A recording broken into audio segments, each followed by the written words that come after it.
In this world, all kinds of races exist, and they fight each other. Our boy, from a very young age, was different. At just 10 years old, he joined the Imperial Academy of Dragon Slayers. By 15, he was already dominating the battlefields. Leon became known as the hero Dragon Slayer, the only hope humans had left against the dragons. But everything changed. In dragon territory, the guards hear these heavy, imposing footsteps, and the moment they realize it's the queen, they drop to their knees in respect. This is Rosweisa, the Dragon Queen, and she asked to speak alone with the Dragon Slayer. The woman wanted to mock the hero, humanity's hope, now caught and helpless in front of her. Leon begs for a quick death, but she refuses. She tells him he's just as handsome and determined as everyone said. Then the girl scratches his cheek, tastes a bit of the hero's blood, and tells him he can choose to join the Dragon Clan and live. But Leon says it again. He'd rather die. Furious, the woman throws him across the room, and the chains holding him snap apart. Leon coughs up blood in the middle of the smoke, and Rosweisa steps on him and says that he, Leon Cosmode, humanity's hero, wasn't strong enough to win, and now he's going to die without leaving a single kid behind. Then she lifts him up with her tail and forces him to beg for mercy and a quick death. But our boy doesn't back down, and he tells her she just made 2 fatal mistakes. That catches the queen off guard. What mistakes? Leon says being alone with a dragon slayer was mistake number 1, and mistake number 2 was tasting his blood. Leon triggers his blood curse, and in that exact instant, the girl loses all her strength and drops him from her grip. Rosweisa has no idea what's happening. Her body is burning up. And something even stranger, she's getting hot in places she really shouldn't be getting hot in. Now it's Leon who's standing tall, warning her that something terrible is about to happen. But nothing terrible happens at all. The woman jumps on top of Leon, her red eyes completely locked in on something else entirely. Now it's our boy who's frozen, completely caught off guard. Wait, is she turned on right now? The queen forces a kiss on Leon, and it leaves him speechless. And right after that, he loses a lot more than just his voice. You'll see. After 1 hour, the dragon goes back to normal. Her red eyes fade, and the girl gets furious, screaming at him, demanding to know what he did to her. Leon barely has any strength left to talk,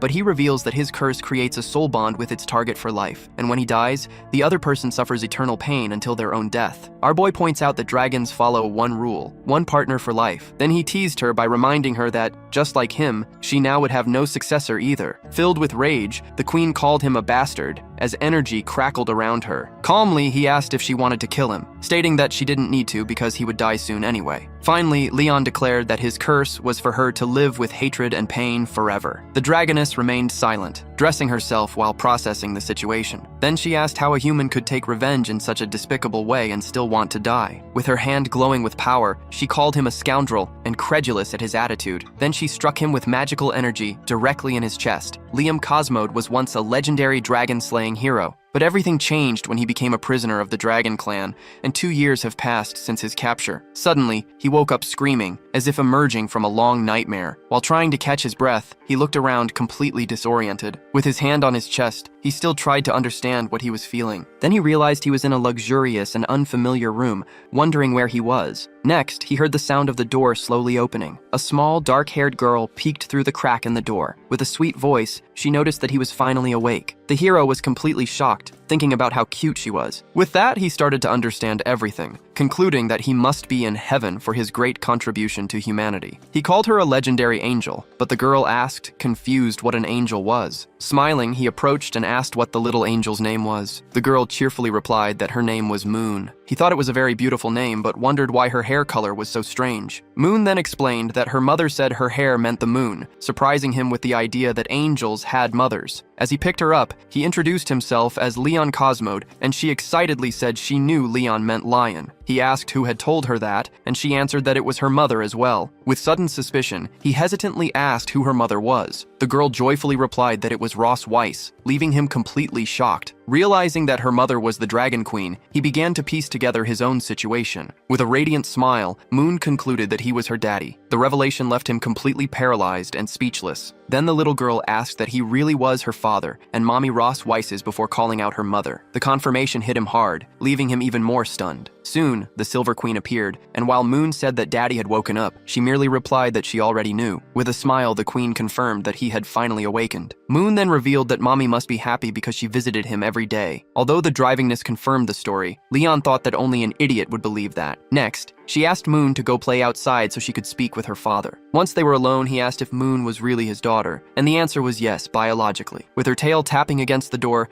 the Silver Queen angrily stated that he hated her. Leon stepped back, questioning why she gave birth to the child and why she saved him. The Queen then explained that he had been asleep for 2 years, asking if he thought she would just let it go. Furious, he shouted that he never wanted to do that because they could not coexist, and he would never have touched her under any other circumstances. She teased him, asking if touching her was torture, and he confirmed that of course it was. Immediately, her tail wrapped around his leg. With a pull, she threw him backwards onto the bed. As she pinned him down, he asked fearfully what she intended to do. Without answering the creature, Tori's shirt was a single motion. With a magic circle in her hand, she revealed that she wanted to carve her own dragon pattern onto him, making him scream for her to stop. She said that it would make him her prisoner and his greatest shame, as he would never be able to leave her. Then she mocked him, asking what his human comrades would think when they saw the dragon. As he felt the mark spreading, he asked why she had to go this far. The sovereign approached, explaining that the dragon's concept of revenge was extreme and inhumane. With that, she declared that she wanted him to live with that shame and be severely humiliated by her forever. However, Leon felt something unexpected as the mark formed,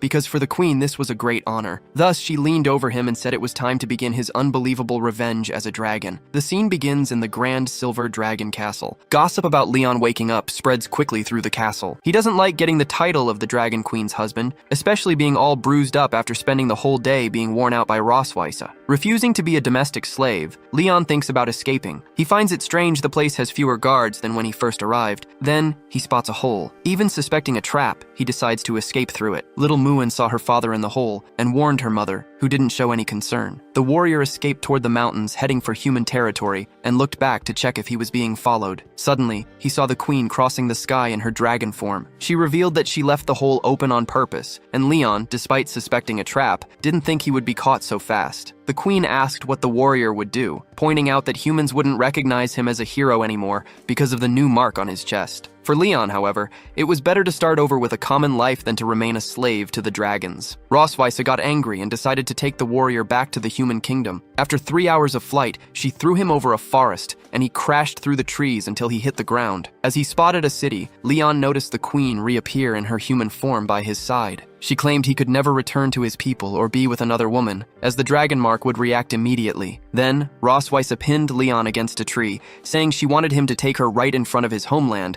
so he would feel even more ashamed. The hunter declared his faith wouldn't be shaken, and that he would wait for the chance to repay the humiliation twofold, but the threat didn't affect the Queen, who remained focused on the moment. After they were done, the Queen was highly satisfied with the hunter's effort and commented that she planned to bring him there once a month. However, the determined man stated he wouldn't be drained by her. Ignoring his comment, the Queen ordered their return as their daughter was waiting for them. Out of pride, Leon refused to be carried like prey and preferred to go on foot, even after she warned him that at a human pace, the journey would take almost a month. He kept walking until he felt the weight of exhaustion, but he didn't back down to the Queen, who followed him closely. Suddenly, they spotted an army of dragon slayers. Leon immediately thought about asking for help, but hesitated because he knew Rosweise would wipe them all out in an instant. One of the men saw them and asked if they were lost, but the hunter lied, saying they were just taking a walk. The soldier warned them about the dangers of the region and offered a ride, introducing himself as Walker, the captain of the 47th Squad of the Imperial Army. Worried about them getting too close, Leon politely declined, saying they knew how to defend themselves. The captain, however, claimed he recognized the hunter's face from somewhere, making Rosweise prepare for a deadly strike. To avoid the worst,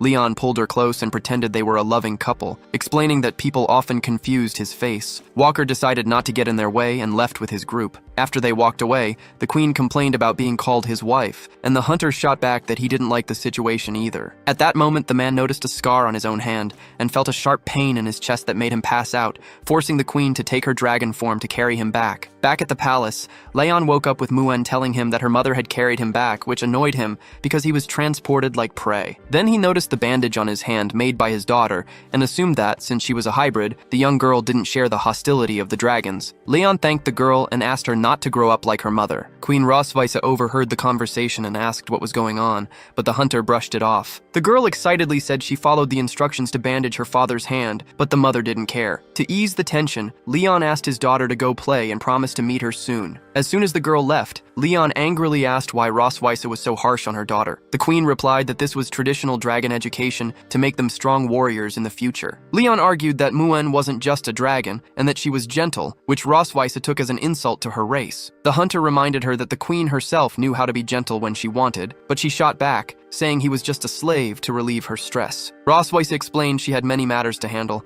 and ordered Leon to take care of their daughter since the girl liked him. Complaining about his role as a babysitter, Leon went to look for Muen and found her quickly, but she just stared at him in silence. He figured the girl was angry because he took too long and tried to apologize, but she ran away without explaining. Right after, the girl reappeared smiling and grabbed him from behind. Leon found it strange because he had just seen her run in front of him, but she explained she was hiding and waiting for him. As the girl pulled his arm to show him something new, another child identical to Muen watched them leave. Young Muen hummed as she drew in peace, making Leon realize that fatherhood healed any sickness of the soul. Because of this, he promised not to let the girl be bound to the fate of the dragons. Then, Muen ran over to show her drawing of a family portrait, and the man noticed there were 2 children on the paper. The girl explained the other one was her sister Noah, leaving Leon shocked to find out he had fathered twins. He then realized that was the quiet child he saw earlier and thought she was angry, but Muen clarified that her twin was just very shy. Determined to confront the queen for not telling him about the other daughter, Leon went to the office where Rosweiss analyzed papers next to her small dragon. He walked in demanding explanations about the other child, but the queen acted naturally, assuming he already knew. Since he had been used many times while sleeping, Leon didn't know whether to say thank you or apologize for the 2 daughters, furiously promising to register the queen's and the children's names in his family tree when he returned to the Empire. Rosweiss stared at him seriously and tried to explain why she hadn't introduced the second girl yet, but the man interrupted her, guessing she was jealous of his parenting skills and stating he wanted to get to know the girl better. The queen decided to arrange the meeting but warned him not to regret it. To impress his daughters, the hero decided to cook using his skills from the days he made stew for the battalion,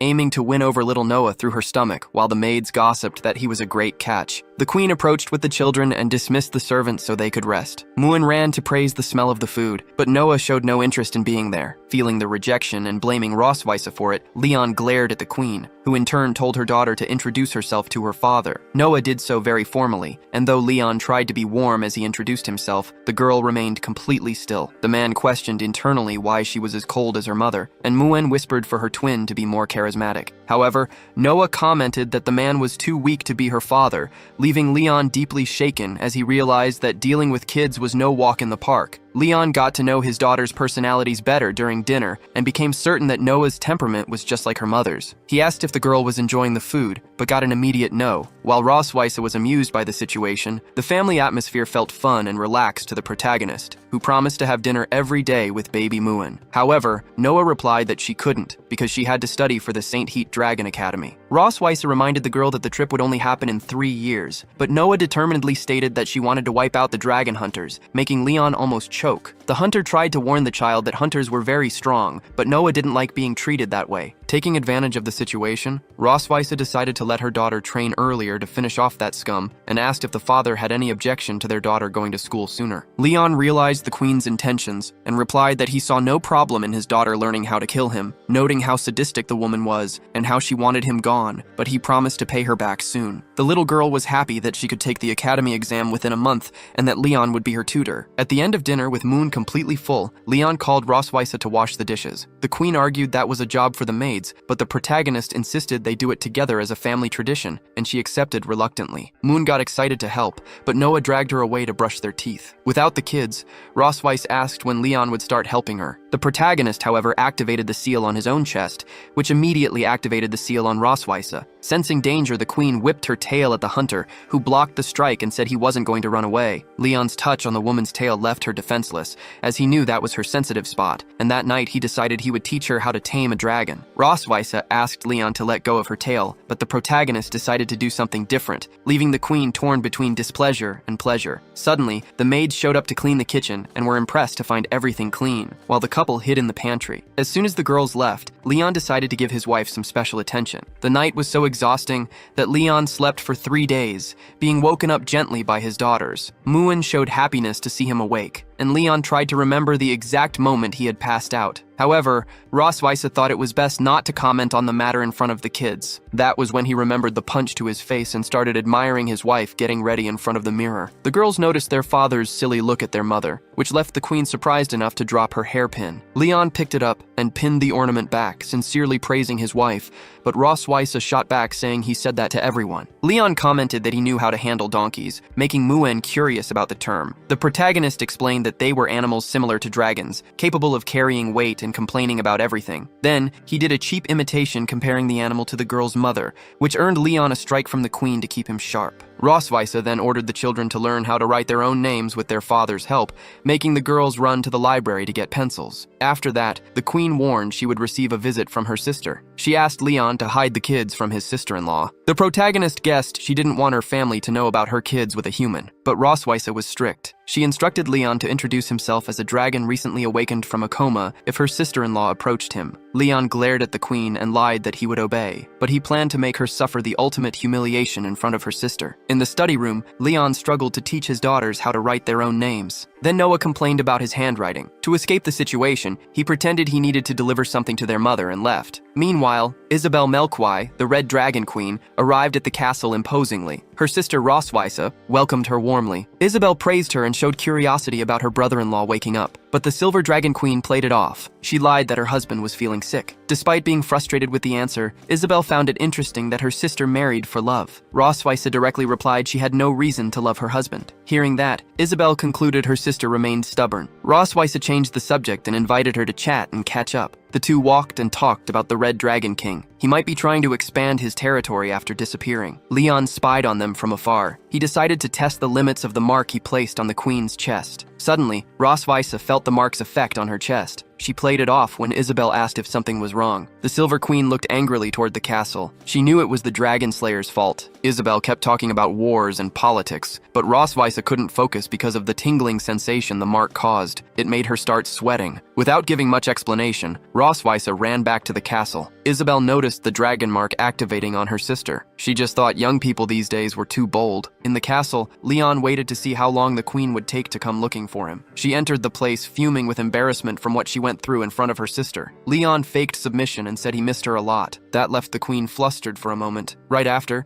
she composed herself and ordered the prisoner to restrain himself. She threatened to destroy him if that happened again. Satisfied, Leon realized he could manipulate the queen through the mark. Thinking about her brought up new feelings that he tried to push out of his mind. Meanwhile, in the study room, his daughters kept doing their activities. The Red Queen said goodbye and wished to see her sister's husband on the next visit. Rosweiss watched her leave while planning to punish Leon in the worst ways possible. Then, the warrior finished telling a story to his daughters and sneaked out so he wouldn't wake them up. However, the queen caught him in the hallway. She didn't accept any disrespect and dragged him away to show her cruelty. That night, Leon brought a bucket of hot water to Rosweiss's chambers. She demanded a massage because she walked a lot during the day. Even though he was surprised by the order, the queen stressed it was his punishment for his behavior earlier. Leon started taking her shoes off, wondering how many dragon slayers she had stomped on, but he soon started admiring the queen's feet. She noticed the boy's fixation. Suddenly, Leon shoved Rosweiss's foot into the scalding water. She reacted immediately by kicking him in the jaw. Noticing the man did it on purpose, the queen walked over his body. She started crushing him to make him feel pain. In response, Leon grabbed Rosweiss's leg and bit her to taste dragon meat. This made the queen scream throughout the whole palace. The next day, the kids noticed their mother was limping and their father wore a bandage on his face. Muen wasn't convinced by the excuse that it was just a mosquito bite. She asked to join the game too. The couple walked through the distant garden, but the maids thought they were enjoying a romantic moment. Leon didn't understand why he was there, even knowing it was the queen's request to create a good impression among the subjects, and he suspected she was up to something. Meanwhile, the daughters watched from a hiding spot, thinking their father was too slow for not holding their mother's hand. Muen decided to help. Ignoring Noah's request to leave them alone, she approached and joined their hands to teach them how to walk in the garden. Then, the girl left without ceremony, leaving the couple shocked by her confidence. They continued their walk hand in hand, with the queen asking the prisoner to be less distant. Leon, however, found Rosweiss's behavior strange, since she usually kept a cold attitude in front of the servants. The young man took the moment to point out that the daughters didn't treat their mother with affection, and Rosweiss agreed that the girls seemed distant. Leon suggested that the daughters should start calling her mommy to build more intimacy, which made the woman's expression change suddenly. Not wanting to show affection, the queen ended the walk and said she would give the young man some relief if he was homesick. They went to a shed that the queen called a warehouse, where the hunter found dragon relics that would be worth millions in the human world. Rosweiss commented that some artifacts had value, while others were just trophies of war. Leon asked about the queen's family, and she revealed she was raised with her sister by their grandmother, making the young man relate since he was also an orphan and got got adopted by his master. Rosweiss then opened a chest, promising she would help Leon not worry about the weather, and the young man froze when he saw his black armor. The queen decided to return the equipment to the hunter, who quickly touched the helmet. At that moment, an ancient rune magic activated, revealing itself as another trap from the Silver Dragon Queen. The woman had placed a dragon mark on the piece, which left Leon shaking violently. Then, Rosweiss grabbed the hunter's face, asking if he liked what he saw, and slammed him to the ground. Leon was furious because she lied all day, but the queen claimed she didn't lie and just liked to stay in control of the situation. A few hours later, Leon was hurt from the violence, while the woman admired him with satisfaction. The hunter, wary, decided to back away to avoid falling into another trap. The woman sat up and commented that he needed to train, leaving Leon annoyed as he felt the weight and weakness in every muscle of his body. The next day, Leon was still exhausted, but ended up being woken up by his wife and daughter. Rosweiss mocked the hunter for failing so quickly the night before,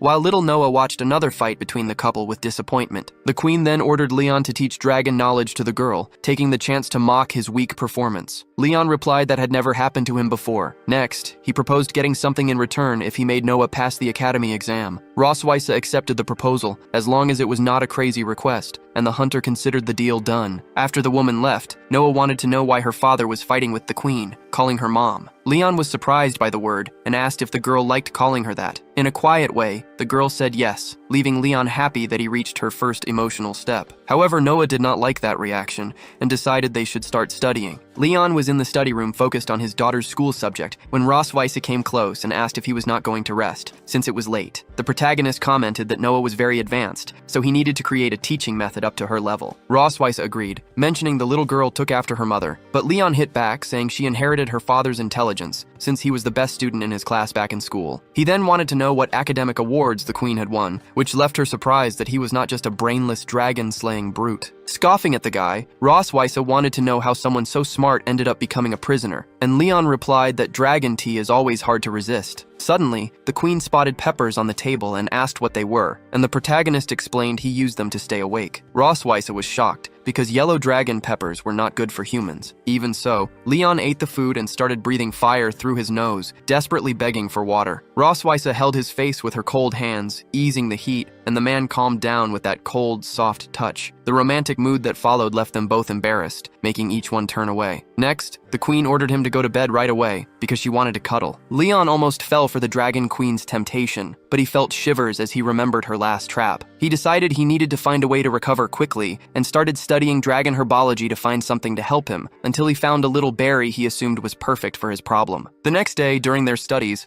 Noah got an average score of 62% on the exercises, but she was not happy with her own performance. Noticing his daughter's frustration, Leon thought she should be playing and having fun at that age. He patted her head, asking her not to push herself so hard, and the girl, softening up for a moment, thanked her father. Right after, Leon started coughing because of the pepper from the day before. Noah commented that her mother told her about what happened and handed her father some dragon lozenges to soothe his throat. Leon said thanks and felt even more motivated to keep studying, seeing that their relationship was improving. The castle maids brought some ingredients Leon asked for, but they only served to hide his real intentions. He figured out that brewing the dragon strength potion would not be hard following the instructions, so he started grinding and crushing the ingredients according to the manual. A few hours later, Leon felt tired and frustrated after failing once again. Noticing the mistake always happened in the last step of the process, he realized he needed professional equipment to get the right temperature without ruining the potion. When thunder announced a heavy rain in the area, Leon had the idea to distill the impurities from the potion using his own lightning magic. After shocking the bottle for 30 minutes, he got the expected result. Muin came close asking what her father was doing, and Leon explained he was preparing a medicine for Rosweiss to recover from her exhaustion. The little girl got happy seeing her father taking care of her mother, and Leon really was focused on that task. While the rain fell, Leon wondered about the effect of that potion on humans, but he was surprised by the queen suddenly entering the room. Rosweiss commented that Muin told her about a medicine that looked like chocolate and wanted to know what the pill was about. Leon hesitated, but the queen stated she was not there to judge him, though she was impressed by his skill in making potions. She asked to see the brew and found Leon's ability to create dragon strength without many resources interesting, which left him surprised by the compliment. Rosweiss warned the item couldn't be eaten yet. A dragon supplement was dangerous for humans, and the prisoner wouldn't handle the side effects. Leon wasn't convinced. He had already defeated several dragons and believed a pill wouldn't take him down. He swallowed the pill and claimed courage was the human motto, but he immediately started feeling the side effects. Roswitha panicked because she wasn't good with healing magic. Leon asked her to stay away because he was willing to suffer the consequences. He felt a shock run through his entire body. The queen noticed Leon was using his own body's lightning magic and thought it was foolish. Then the young man passed out. This made Roswitha decide to call the palace doctor. However, he recovered and grabbed the queen's tail. He held it close and said he wanted to have another child to grow the family. The queen immediately refused the request, but the boy kept holding her tail insistently. Realizing her companion wasn't in his right mind, Roswitha decided to play along. When Leon suggested taking her to see his homeland, she agreed just to avoid upsetting him in that state. The young man then tried to ask for a kiss as a thank you, but the queen pushed him away. She quickly worried she might have hurt him. Soon after, Leon started feeling sick. His dragon mark activated involuntarily. Due to the heat in his body, he leaped onto his wife. She realized the potion's effect mixed with the mark had intensified her companion's instincts. The boy started kissing and holding Roswitha's tail insistently. After looking at each other with an intense connection, the queen finally gave in to a night of romance. Leon woke up startled when he saw Queen Roswitha by his side. He mentioned his whole body was aching. The queen suggested a night like that couldn't be erased from memory. Leon was stunned when he noticed the marks scattered across her body. As he started to regain consciousness of what had happened,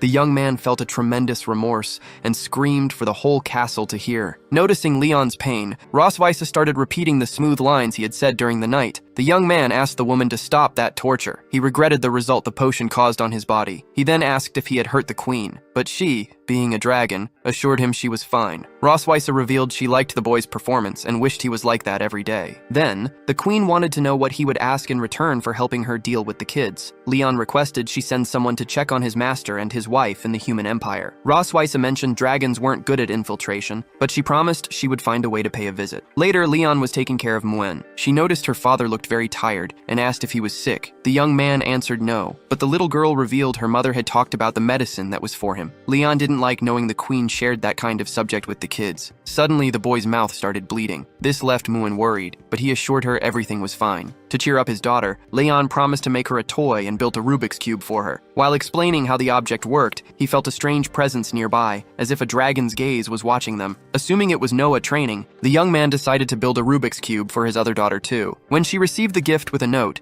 Noah scoffed at it because she didn't like childish things, but she soon started solving the toy and thanked her father. The next day, Muen was snooping around her sister's room, who seemed to be hiding something under the bed. Opening the hidden box, the girl found several objects and keepsakes belonging to their father. Noah appeared right after and demanded that her twin sister stop messing with her things. Faced with St. Heath Academy's demands regarding family harmony for admitting students, Queen Roswitha decided to take the family to take a convincing photo in the floating city. Muen begged her father to turn into a dragon too, but Leon was left speechless, while Noah doubted his ability to transform. Seeing this, the queen stepped in and explained that their father was still recovering from his accident. Muen was delighted by the number of dragons, but Leon started shaking so much that Roswitha thought he would get sick because there were so many dragons around the place. The queen asked if he was scared, but the hunter replied that he felt excited, since all those dragons meant rewards for his class. Hearing this, the woman realized she worried for nothing. Next, the family entered a photo studio and was welcomed warmly while the kids admired the portraits. Leon asked the queen why she had to come all the way there to take their photos, and Roswitha explained that the floating city didn't fall under any draconic jurisdiction. The man said sarcastically that she was nothing there and ended up getting his foot stomped on. After that, the photographer showed curiosity about Leon's tail, making Roswitha lie that he didn't like to show it off, although in reality he just refused to wear a dragon disguise. Sometime later, everyone was dressed and ready to record the moment, and Leon praised the kids' outfits. Suddenly, Queen Roswitha appeared dressed up in a black gown, which caught Leon's attention. Noticing his gaze, the woman asked if something was wrong, but he replied that she looked very beautiful. She shot back, saying he would look better with a tail, and right after, everyone got together for the shot, taking the family photos according to the Academy's requirements. While the photos were being prepared, the royal family walked through the city. Leon admitted he was surprised by the family day, but the queen stated that everything was just for Noah's good reputation at the Academy. Then, the girls went to have fun at a shooting gallery, which made the protagonist realize that dragons also had fun just like humans. The stall owner invited the parents to play,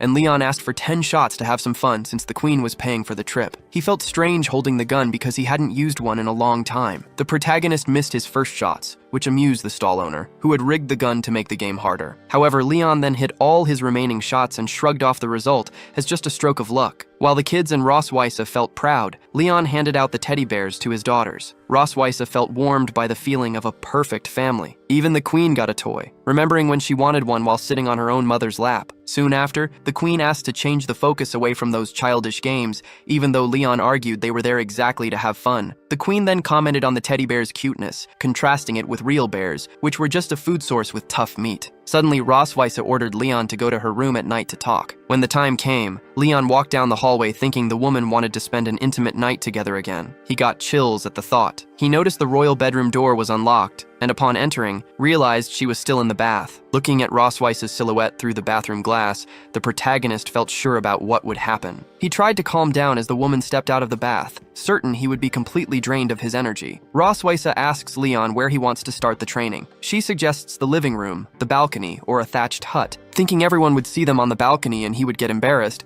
the protagonist follows the queen to the living room. He throws himself on the couch to get down to business. However, that day's exercise is different. Rosweiss shows the Academy's family compatibility tests from previous years. She suggests they match their answers for the interview. Leon notices that is extremely hard, and the two start a rapid-fire question game to find out each other's tastes. While the queen prefers black, the hero loves silver, but both swear it's just a coincidence. They continue the test on how well they know each other, and in the end, Leon gets more questions right about Rosweiss. The queen gets indignant that he even knows the best position for her to sit and place her tail. But noticing Leon got almost everything wrong about her thoughts, Rosweiss thinks she could open up a little more to him. Leon thinks his partner is angry because he got more answers right on the quiz. To avoid a clash, he gently strokes the queen and asks that they open up more to each other for young Noah's sake. Rosweiss changes the subject and orders the protagonist to write down the right answers to avoid trouble. After a week of practice, the couple reaches 80% compatibility, and the queen gets exhausted from so much memorization. Leon mentions going to his room, but the woman quickly grabs his clothes and orders him to take a bath in her personal tub before leaving. Without understanding why, the hero has his clothes taken off by Rosweiss, who complains about his human smell. While the protagonist relaxes in the hot water, the queen appears to join him to relieve the stress of the past few days. Leon fears he won't be able to handle the situation and runs out of arguments when she steps into the water with him. Rosweiss slaps her tail and warns the man isn't leaving there at all. On the Academy's admission day, Leon got impressed by the size of the place, while the queen looked stressed and worried. At the reception desk, the clerk analyzed Noah's registration form and was surprised by the girl's young age to join the institution. Rosweiss defended that her daughter was very smart and that's why they respected her decision to study. Then, they received the instructions to continue the evaluation. While the girl went to take the written test, the couple headed to the meeting room on the 4th floor. To make a good impression, the queen grabbed Leon's arm with a smile. Looking at the 3 elderly examiners who would conduct the process, the protagonist thought in other times he would wipe them out with a single sword strike. He swore if they failed Noah, he would hunt each of them down at their homes. Vice Director Walter Wilson introduced himself as the evaluator and told them not to be nervous. The couple smiled back, even though they were pretty tense inside. As the questions started, the two remembered the time they studied together and began to answer everything correctly and in perfect sync. The director questioned them about having a baby so early in their marriage, but Leon explained they had relations almost every day. The protagonist stood out as an exemplary husband, and Rosweiss blushed while praising him because she was actually telling the truth. Seeing this, the 3 evaluators concluded that the couple was deeply in love. Finally, one of the directors asked them to ask each other a question that required a truthful answer. The queen said she had nothing to ask, but Leon wanted to know if she liked the teddy bear he gave her as a gift. Rosweiss didn't understand the reason behind the question, but she answered that she really liked the toy. With that, the directors ended the interview and said they'd send their feedback to the Silver Dragon Temple soon. A few days later, a mini messenger dragon landed on the window, and Muin called her sister to let her know. Everyone gathered around the table, anxious to open the scroll, and they celebrated when they saw that Noah passed. Muin cheered with excitement, while Noah smiled sincerely for the first time. The queen thanked Leon for his help, and he reminded her that the girl was also his daughter. To celebrate, Rosweiss decided to host a banquet and asked Leon to help her in the kitchen. On the day of the admission ceremony, the director welcomed the Academy's new students and invited Noah and her family to the stage because the girl got the maximum score on the exam. This made Muin radiant and proud alongside Nanny Anna. Leon was surprised because, on top of Noah's great performance, he and the queen also got the highest score on the family evaluation, so they all went up to speak at the pulpit together. The director asked if the girl wanted to share something with the audience. Noah started by praising her mother, who was staring at her, and also her twin sister, who always supported her. Lastly, to To Leon's relief, she gave special thanks to her father for helping her exhaustively with the subjects, which made the protagonist emotional. After Noah bowed, the director suggested that the father kiss his daughter. Leon got startled because he knew the girl's difficult temperament, so he cautiously opened his arms for a hug. However, Noah quickly asked for a kiss from her father to just get it over with. Leon leaned in and kissed his daughter's forehead, while Muin wanted to go up on stage to kiss her sister too. At the same time, the queen felt relieved that she wasn't the one responsible for that display of affection. The director praised the family unity of the Silver Dragons and suggested a kiss from the couple in front of everyone. Leon wanted to attack the director, but to avoid ruining Noah's day, he pulled the queen close. When their lips were about to touch, he kissed the queen's cheek, leaving her speechless at the respect he showed. The crowd kept chanting for a kiss on the lips, and Leon acted casual about it, making Roswitha extremely furious. Next, the director thanks the family and calls up the next candidates. They say goodbye to Noah, promising to pick her up the following weekend, and Muin gives her a tight hug. Noah shows no patience for her father's advice because she doesn't consider herself a child anymore, even though the warnings actually came from Roswitha, who just doesn't know how to show affection. Finally, Leon advises the girl to beat up anyone who messes with her, a piece of advice that comes straight from the protagonist himself. At the castle, Roswitha reads about the effects of blood magic and thinks about modifying the spell to get a better result. Just then, a woman named Shirley, dressed as a maid, enters the office to bring news about an investigation. She reveals she had no success finding Tiger Lawrence and his wife in the Empire, as they disappeared and erased their tracks. Roswitha finds the situation strange since, according to Leon, his master was just a simple farmer, but she asks her subordinate to keep searching while staying safe among the humans. Meanwhile, Leon trains Muin in swordsmanship, but the little one doesn't seem to have inherited her father's talent. The queen arrives to watch, and Muin runs to hug her mother, saying she was very obedient and learned how to use the sword. The queen shows her happiness and asks the girl to go change for dinner, so the girl leaves the area with the maid. Suddenly, Leon puts his training stick against the queen's neck. She warns him that threatening her right inside the Silver Dragon Temple is a beheading offense. Leon claims it's just a stick and wouldn't do any harm, but the queen reminds him that he's a deadly hunter, and any weapon in his hands becomes dangerous. Leon lowers his guard after the compliment, and Roswitha mentions that Noah sent a letter saying everything is fine. The two talk about the girl's personality, and Roswitha comments that she is very proud of her father's intelligence, promising she'll get the highest grades. The queen also reveals that their daughter used to visit him while he slept through projection, and that as babies, the girls only stopped crying when they were next to Leon, showing a very strong blood bond. Leon doesn't care much about the blood bond stuff because he never experienced parental love in his childhood, only feeling that warmth when he was adopted by his master and his wife. He remembers wanting them as his real parents, and how his master's wife taught him to love and care for his family when he became a father, which is why he does everything he can for his girls. Roswitha notices he's lost in thought and asks if he wants to go back to the castle, but Leon changes the subject and thanks her for sharing those things about Noah. Then, the queen asks for help putting on her shoes, and Leon gets the hint. The protagonist refuses to put shoes on the Dragon Queen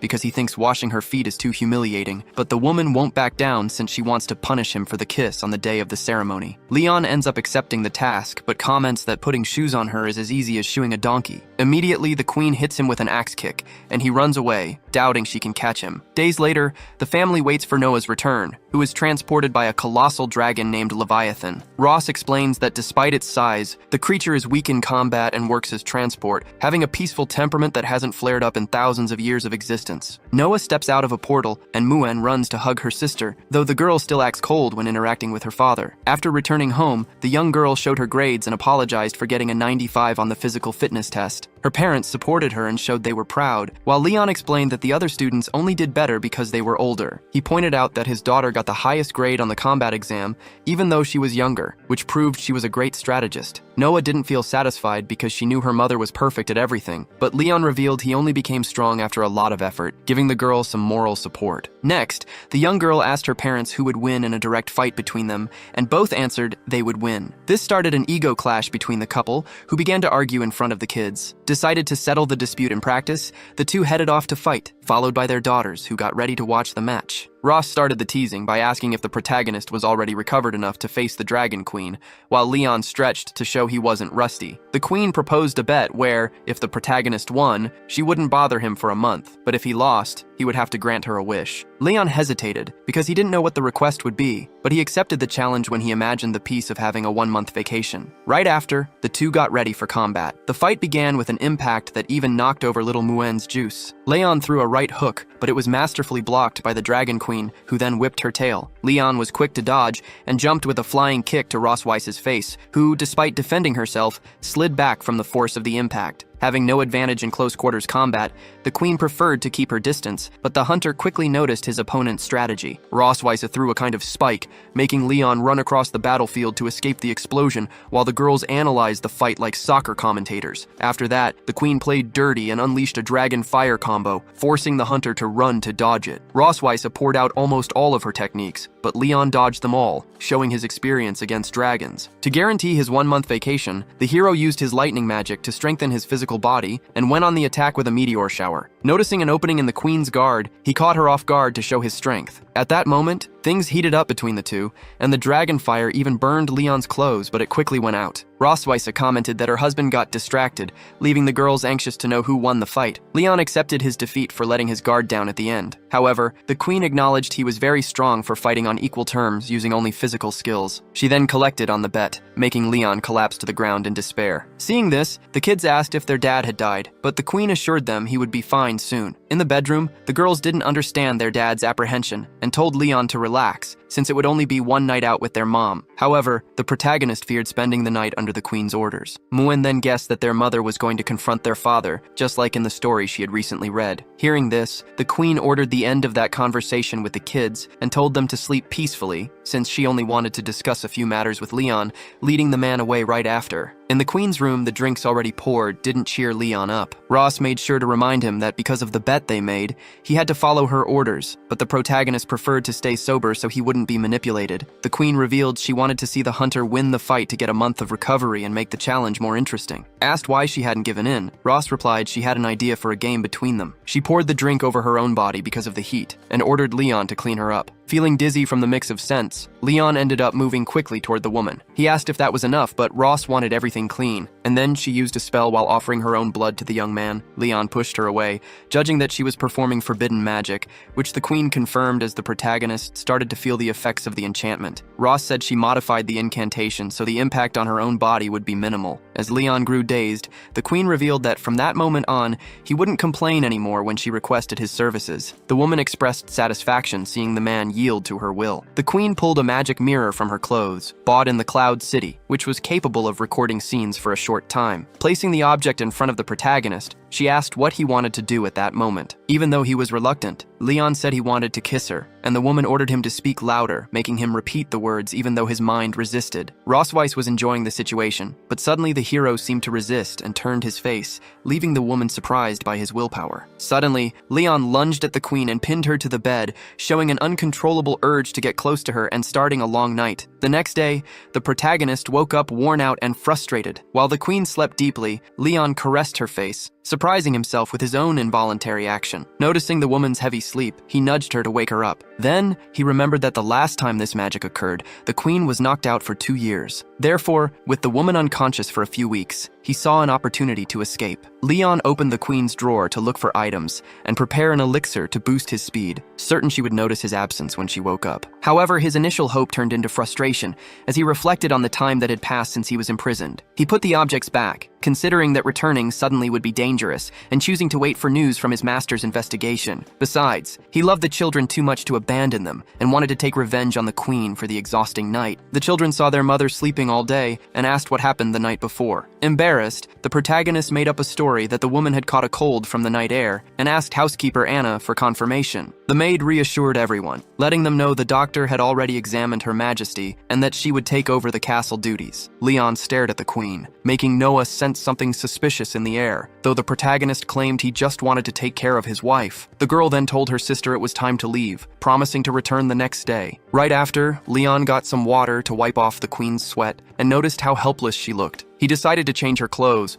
picking an elegant outfit from the closet and dressing the queen up. Suddenly, the dragon mark started to glow intensely. Leon tried his best to control himself and resist the temptation of her striking outfit, turning to prayers to calm down. Once he regained his composure, the protagonist grabbed a camera to capture her look and started taking several photos. Suddenly, Rosweise moved, startling the boy, but it was just a false alarm. The next day, Muin was worried because she couldn't find her father, while Noah wondered if he had run away by taking advantage of their mother's illness, leading both of them to go out together to look for him. Muin was frustrated about not finding the protagonist anywhere, but Noah seemed to understand Leon's decision to leave. The girl said she had noticed suspicious behavior since the man woke up, and remembered seeing him try to escape during their very first meeting. Even though he got closer to them and built a nice bond, Noah assumed their father was just waiting for the right moment to leave.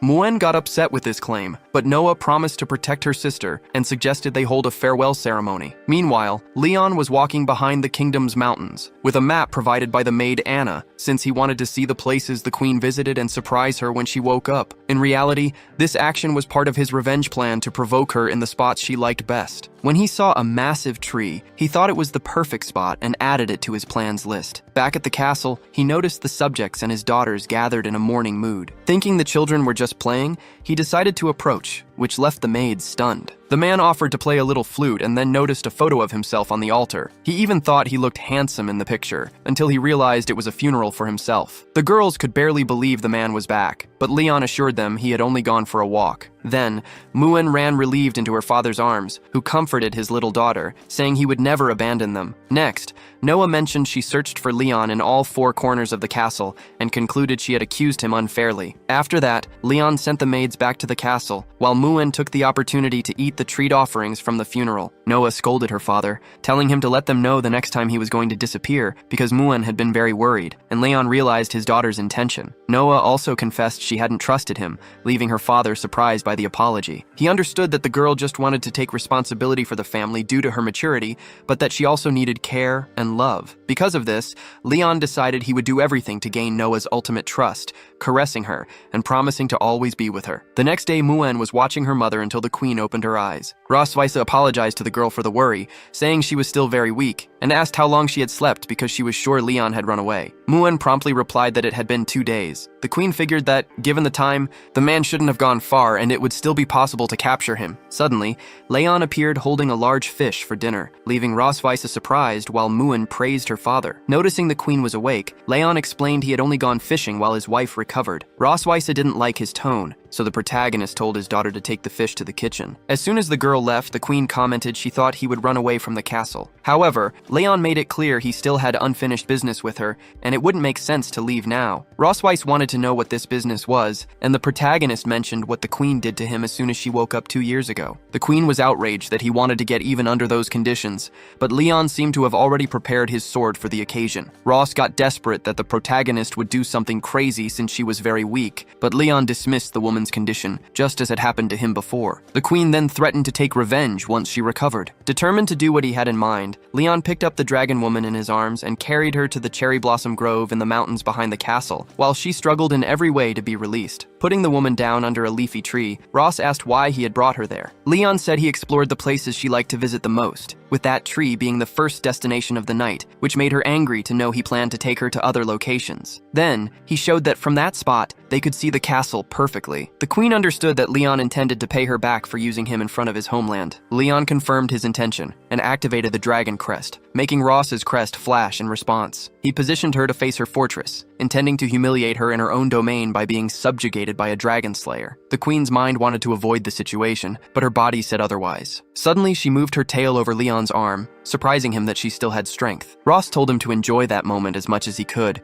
because her revenge would be even greater. But for Leon, the party was just getting started. The next morning, both were exhausted in the queen's bedroom. After taking the woman to so many places, Leon was sure he made her very satisfied, realizing his initial plan was to punish her, not to give her pleasure. Even so, he convinced himself that he humiliated her enough by subjecting her to the greatest dragon slayer. He decided to go back to his room before the daughters woke up, but the queen grabbed him by his clothes. Leon admired the defenseless woman and chose to swap his cold bed for her company for the rest of the night. Muin woke up still stumbling and went to get some insect bite ointment. Then she ran to wake up the queen, who suggested the girl go play with her father. The girl then headed to Leon's side, determined to wake him up too, but the hunter was feeling so warm that he wanted to stay in bed a little longer. Muen got annoyed that she had no one to play with, but she noticed this was the first time she saw her parents holding each other so warmly and tightly. When she realized both of them had red spots all over their bodies, the girl swore they were insect bites, and with the medicine in hand, she had the idea to spread the ointment all over their skin. Ross woke up feeling her face wet, and soon after, the couple noticed their bodies were completely smeared with repellent. Leon started laughing at his wife's look without looking in the mirror, while Muen proudly revealed she had put the medicine on both of them to protect them from the bugs. Ross and Leon hid their embarrassment in front of the girl who was waiting for approval, and the father made sure to praise his daughter's effort. Later, Leon brought food to Ross, but the queen did not seem willing to eat. The man insisted she eat to recover, and Ross ended up liking the meal. Leon said it was fried rice made with a lot of love, but the woman got angry when she noticed he was also eating from her plate. In the end, Ross cleaned the plate, and Leon pointed out that he was helping her a lot during this adjustment period, although to the queen, it all felt like an attempt at torture. Leon ironically assured her he did everything with love and affection, which made Ross even more certain that she wanted to get revenge on him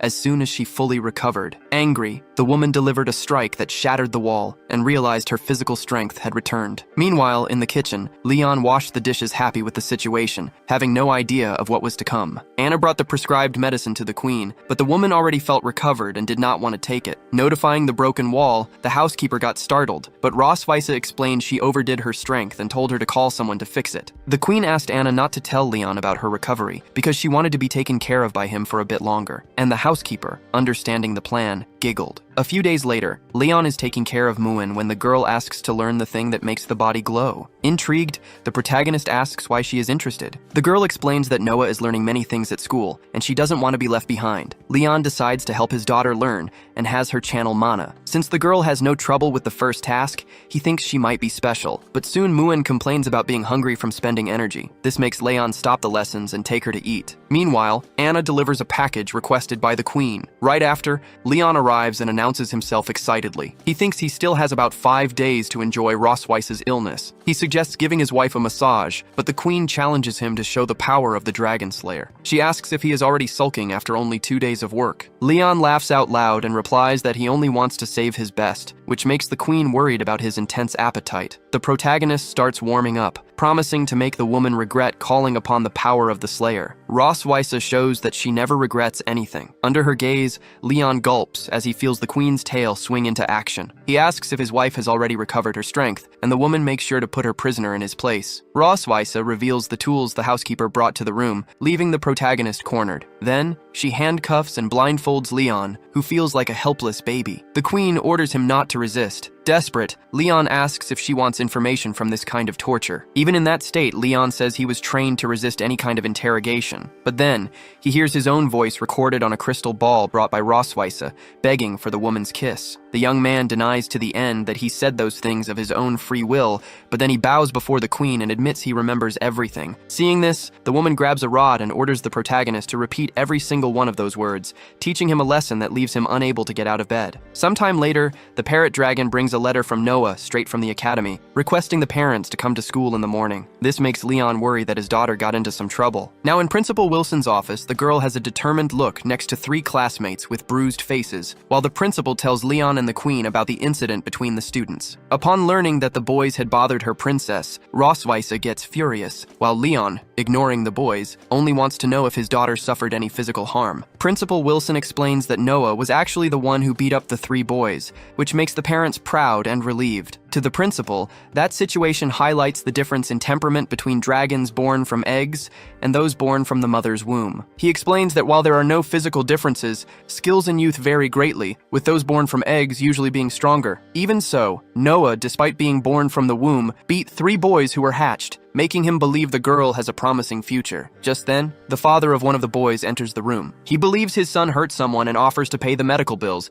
but he gasps when he sees that his own son was the one who got beaten up. Rossweisse whispers to Leon that the newcomers belong to the Crimson Dragon family, known for being very difficult to deal with. The man quickly gets angry, claiming the queen doesn't know how to raise her daughter. This makes Leon step between them, suggesting that the Crimson Dragon's children should stop bothering Noah. The boy's father demanded an immediate apology to avoid a physical fight right there, but the principal quickly stepped in to calm things down and decided to tell the whole story. He explained that Noah's tray bumped into Laurel's clothes in the cafeteria, so when they returned to the dorms, Laurel and 2 of his friends ambushed her. Finally, the principal let the children speak, and Noah asked to give her side of the story. Noah said she was just minding her own business and that the boys started the whole mess. Without any pressure, young Laurel agreed with her version, but the Crimson father wanted to know why his son was so afraid of the girl. Leon then stepped forward to give his take on his daughter's actions and told her that next time, she should aim for the knee. He knew from his own experience as a dragon slayer that this was the weak point of Crimson dragons. Noah immediately grabbed her notepad so she wouldn't miss a single detail of the advice. The Crimson father got furious at Leon's attitude in encouraging his daughter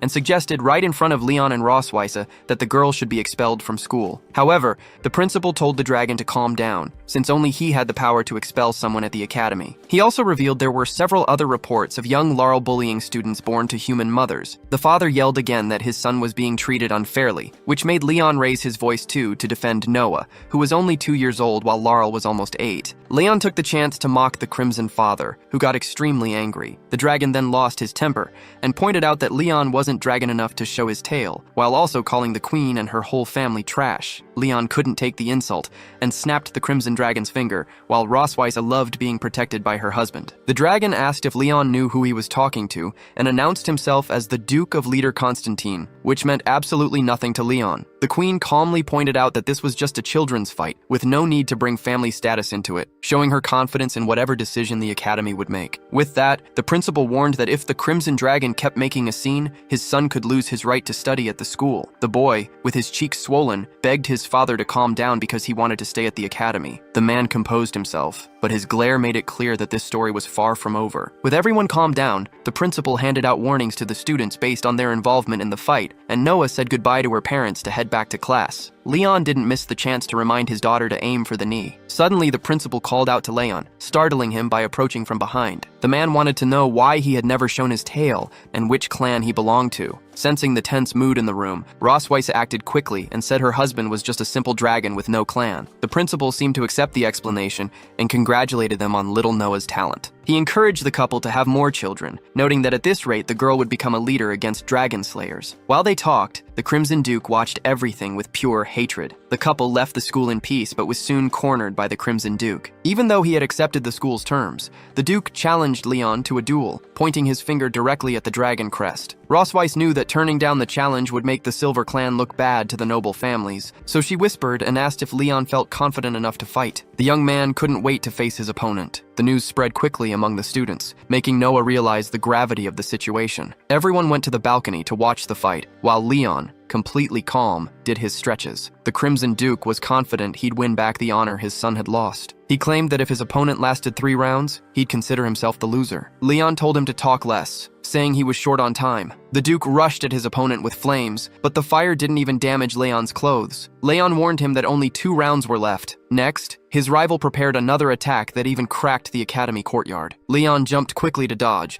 and the Duke spat fire in his direction, which also had no effect. It was time for Leon to counterattack. He kicked the Duke's knee, making him fall to the ground in a rage, shouting insults. Since Leon is human, the insults didn't bother him. He landed a right hook straight to his opponent's face, sending him flying backward. The young man wiped his hands, thinking it was beneath him to use magic against someone so weak. While the henchmen stood there in disbelief at the defeat, Leon ordered them to take their master away and never bother his daughter again. As he turned to leave, the young man saw Noah standing by the stairs. Without showing much excitement, the girl handed her parents a small box with a heart-shaped cookie inside. She mentioned it probably didn't taste good because she got second place in cooking class, but her parents genuinely praised the gift made with love. Noah also praised her father for how fast he defeated the Crimson Duke. Surprised and excited by the compliment, Leon immediately bragged, telling his daughter she could ask him to teach her combat techniques if she wanted to learn. However, Rossweisse didn't seem to like that offer very much. Leon was focused on reading a book about how to train dragons when Rossweisse entered the room carrying a first aid kit. The protagonist immediately thought she wanted to play doctor, but the queen just sat next to him and asked him to stretch out his hand. Leon looked at his wounds and said he'd be healed in a few days. Ignoring his resistance, Rossweisse took his hand to bandage it. As she applied the antiseptic, Leon reflected that he had never received that kind of care in his entire life full of battles, feeling the gentleness of the queen's touch on his skin. He tried to shake off those thoughts, and then Rosweiss thanked him for his help and for protecting the family. Feeling a bit awkward, Leon replied that he did it all for Noah. The queen already expected her husband to act tough and took the chance to let him know that her sister Isabel had invited the whole family for a visit. Shortly after, the Silver Clan family arrived at the Red Dragon territory, with Muin looking very sleepy from the trip. Isabel welcomed them with great enthusiasm, and Rosweiss introduced Leon and the daughters her sister hadn't met yet. Isabel showed she knew the twins well and correctly identified each one. Muin quickly approached her aunt affectionately, and Noah also ended up accepting her aunt-in-law's warm hug. Isabel revealed she knew Leon's routine, shocking the protagonist, and thanked him for raising her nieces. Leon commented it was only natural, since the girls got along better with him than with their mother. Rosweiss immediately disputed his claim, but Leon, who enjoyed teasing her, decided to let her win the argument this time, making Isabel laugh at the couple's ego battle. After dinner, everyone gathered in the living room, and Isabel brought out an old photo album. This excited the kids, but terrified Rosweiss, who tried to snatch the album from her sister's hand. Isabel, amused by Rosweiss's embarrassment, tossed the album to Leon, who caught it firmly. As soon as he opened it to see the young queen's embarrassing past, the protagonist was shocked by the intense light shining from the photos. Leon told the queen he didn't expect to see her like that, looking so radiant in a student uniform while giving a class speech. He then asked how she became so cold and distant, but ended up getting his foot stomped on to keep him in line. She then whispered for him not to tease her too much, or he might be the next target for her sister, who was happily showing the album to her daughters, who were curious about their cute, small, and defenseless mother's past. After that, Leon stepped closer to look at the pictures too, and Isabel pointed out the photo from when Rosweiss became the queen of the Silver Dragons. Once they finished looking at the photos and Rosweiss grabbed the album to put it away, Isabel pulled out a crystal ball that worked as a recording device. The object got Leon excited since he knew that draconic artifact well. Rosweiss begged like a younger sister for Isabel not to show what was inside, while Leon, as a brother-in-law, begged to see it. The Red Queen decided to grant Leon's request because it was his first time visiting, which made Rosweiss so furious she regretted bringing her husband on the trip. Isabel touched the globe, which projected a memory screen, and her sister's eyes widened at the places she had visited. Rosweiss tried to cover her husband's eyes, but it was impossible to stop Leon from seeing her speech about how she wanted to choose her future partner. In the recording, she imagined with sparkling eyes that the lucky guy should be smarter than her, have a sense of responsibility, and love kids, qualities that made the daughters identify their father in that dream. Even Leon saw himself in all those traits, making the queen even more embarrassed and furious. Isabel noticed her sister had achieved what she wanted so much, while Leon stood frozen, realizing he fit the perfect husband model perfectly. Rosweiss swore that all of that was just a teenage dream, and a curious Isabel wanted to know who made the first move in the relationship. Right away, Leon accused his wife of being the eager one, making her even angrier, which made the protagonist back down and say that in the end, he was the one who pursued her. To top it off, Isabel revealed she had kept some love letters her sister received in the past. While Leon and the daughters enjoyed the revelation, the queen felt like setting the house on fire. Later at bedtime, the couple had to share a room prepared with a bathtub and rose petals, finding themselves in a forced honeymoon. Ross was surprised by her sister's effort in decorating the room, but Isabel justified that the setup was ideal because the family would spend a few days there, telling her sister not to be embarrassed since she was already married. Hearing this, Leon realized his sister-in-law was a hard person to persuade, and that she was eager for new heirs to join the family. When the protagonist tried to go out for a walk, Isabel didn't let him escape, and even when he argued he was going to check on the kids, she explained she had already set up everything for her nieces to have fun. Then, the sister-in-law left the room, wishing the couple a great night. Left with no choice against that woman who planned everything, Ross suggested that Leon sleep in the bathtub, but the drain was plugged, and the tub was already full of hot water. Leon then tested the bed, noticing it was very comfortable, and lay down on the mattress waiting for the queen to lie down next to him. Ross, however, decided to take a bath before sleeping to use the items she found in the cabinet, ordering Leon to leave the room so he wouldn't spy on her. During his walk, Leon found Isabel drinking wine on the balcony and accepted her invitation to join her. While pouring the glass, the sister-in-law revealed that it was Ross's favorite drink, and recalled that the two of them used to talk a lot in that spot in the past. Isabel mentioned that Ross sent letters detailing the marriage from the very beginning, which made the protagonist reflect on the difficult period when his wife went through her pregnancy alone. Finally, the sister-in-law confessed she used to think her sister had married an idiot, but changed her mind after meeting him, adding that it was obvious how much Ross liked her husband, which left Leon surprised. Leon needed to keep up appearances and confirmed that they were in love. Isabel commented that Ross rarely showed her feelings, but she trusted that her brother-in-law would know exactly what to do. Even though he didn't quite understand what he was supposed to do, Leon agreed to avoid embarrassment and promised he'd take care of his wife if there was another pregnancy, protecting her with his life. The Red Queen approved of Leon's dedication and told him to go back to the room where Ross was waiting for him, mentioning that the place had great soundproofing. The protagonist returned slowly, so he wouldn't wake his wife and lay down beside her, admiring her beauty even though they were mortal enemies. Right after, he noticed the woman's chest glowing intensely, but realized the seal hadn't activated in his own body. Ross then opened her eyes and revealed she was hiding a lamp-shaped doll she had found in the cabinet. To resist temptation, Leon lay down, and at that moment his wife accidentally hit her elbow on the headboard. A spider appeared sliding down a web, making the queen throw herself into Leon's lap in terror. He found it curious that even the Dragon Queen was afraid of something. Then, as he tried to brush the creature away, the protagonist discovered something he didn't expect. Since the spider was a toy, Ross had no reason to be afraid. Still, she ordered her husband to get rid of the object, which he quickly threw out the window. Because of this, Leon wondered if the situation was part of some plan by Isabel to show her sister's weakness. After that, the two lay down, but the queen seemed uncomfortable, which made Leon offer his hand to protect her. Ross accepted the gesture, holding only the man's pinky finger. Annoyed, the protagonist asked if she was disgusted by him, but the queen simply didn't know how to express her need for affection. So, Leon intertwined his fingers with hers to show her how to hold a hand for real, leaving Ross flustered. The hero asked if she was nervous because her hand was so cold, but the queen explained that was just her natural temperature. Meanwhile, she felt Leon's hand warm and calloused from using a sword, and she felt like their fingers were connected by an electric current. Later, the protagonist couldn't sleep and tried to pull his fingers away to avoid a cramp. Ross thought he was poking her and decided to retaliate, starting a caressing movement under the sheets that looked like a blind game of rock, paper, scissors. The desire between the two grew so much that they couldn't resist and joined together, promising it would only be for that night. At that moment, the desire was mutual, and the dragon crest didn't activate, but the spider appeared again. From her sister's scream, Isabel realized they had discovered the surprise she prepared for them. However, Leon hugged his wife and promised everything was taken care of. Ross Weisse commented that her husband's heart was beating fast, and he confessed he was also afraid of spiders. The queen promised she wouldn't do that kind of thing with Leon anymore,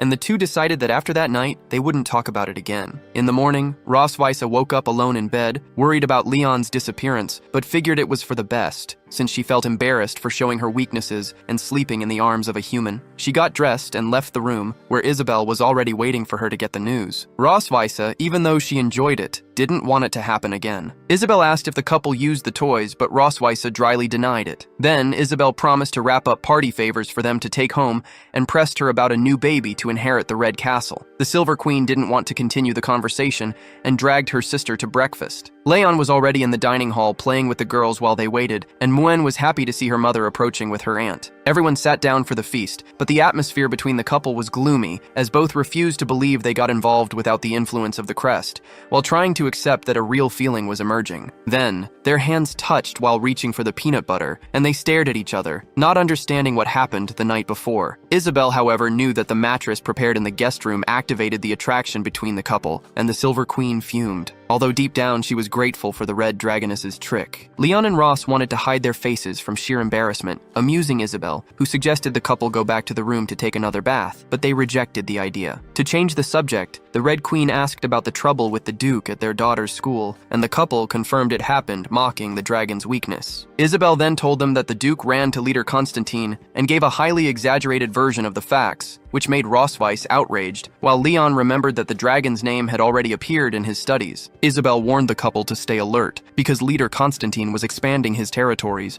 and could use the case as an excuse for an invasion, but Ross wasn't intimidated by a potential attack on her sanctuary. On the day the Silver family was set to return home, Ross said goodbye to her sister, promising to return soon, and received a gift from Isabel to open later. Then, Isabel hugged her nieces, who hugged her back with affection, and asked her brother-in-law not to break their agreed promise, leaving Ross Weisse curious before she transformed into a dragon for their departure. Isabel went back to the castle looking forward to her next nephew, and when one of her trap spiders came down from the ceiling, she was sure that Leon protected his wife with great courage. During the journey back, the protagonist wondered if Isabel had found the surprise he left for her. He concluded that the two queens were very different from the boss dragons he fought before, because they valued family and love, and he also noticed how Isabel had trusted him. Ross wanted to know what conversation he had with her sister, but Leon decided not to tell her just to tease her, making her almost throw him off her back. At night, back home, the couple put the girls to sleep. Then, the protagonist suggested that the queen give a live demonstration of what he saw in the old recordings, since his goal was to get revenge on her using embarrassing childhood moments, like taking a bath and washing her tail. Ross Weisse got extremely angry,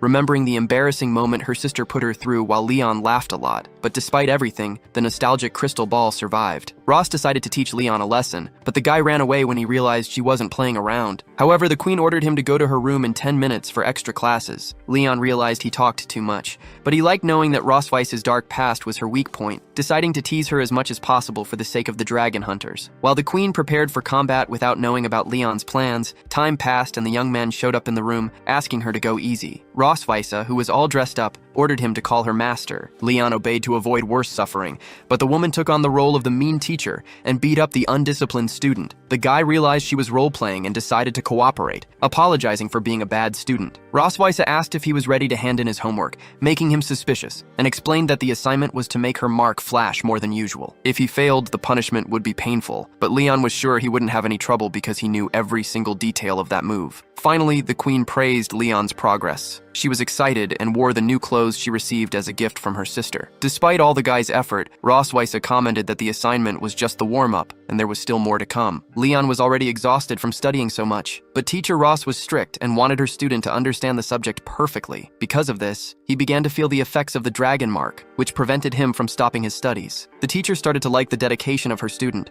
who knew exactly what she liked. After practicing a lot, both managed to solve the equation and ended up exhausted. Noticing he had finished the task, the student started getting dressed to leave, but the teacher pulled him by his clothes because the exam was even longer. The protagonist felt desperate because of the woman's huge interest in studying. The next morning, when the tasks finally ended, the queen felt refreshed, while the hero looked like a zombie. The kids noticed their father's worn-out look as he acted completely on autopilot and explained he had studied all night. Noah was curious to know if adults had homework too, and Ross explained that everyone always needs to learn something. The twins became thoughtful, and Muen concluded that when their father is doing bad, their mother is doing great, and vice versa, shocking the couple. Leon was pleased with the girl's sharpness and swore to protect her if anyone ever called her silly. Next, the transport dragon arrived to take Noah, who gave a cold goodbye to her mother and sister. Leon shyly wished his daughter a good day at school, and she stared at him for a moment before leaving. The family watched the little girl go, and Leon asked Muen what her plans were for the day. Noticing that he was weak, Muen wanted to run on the training field to make him strong, making Ross curious to see how that exercise would end. Leon and Muen started stretching and warming up, until Ross Weisse showed up in sportswear to join the fun. Little Muen got excited about her mother joining in, but Leon took the chance to tease his wife, telling her to be careful not to sprain her ankle since she was out of shape. In response, the queen reminded him that she won their last match despite all his excuses,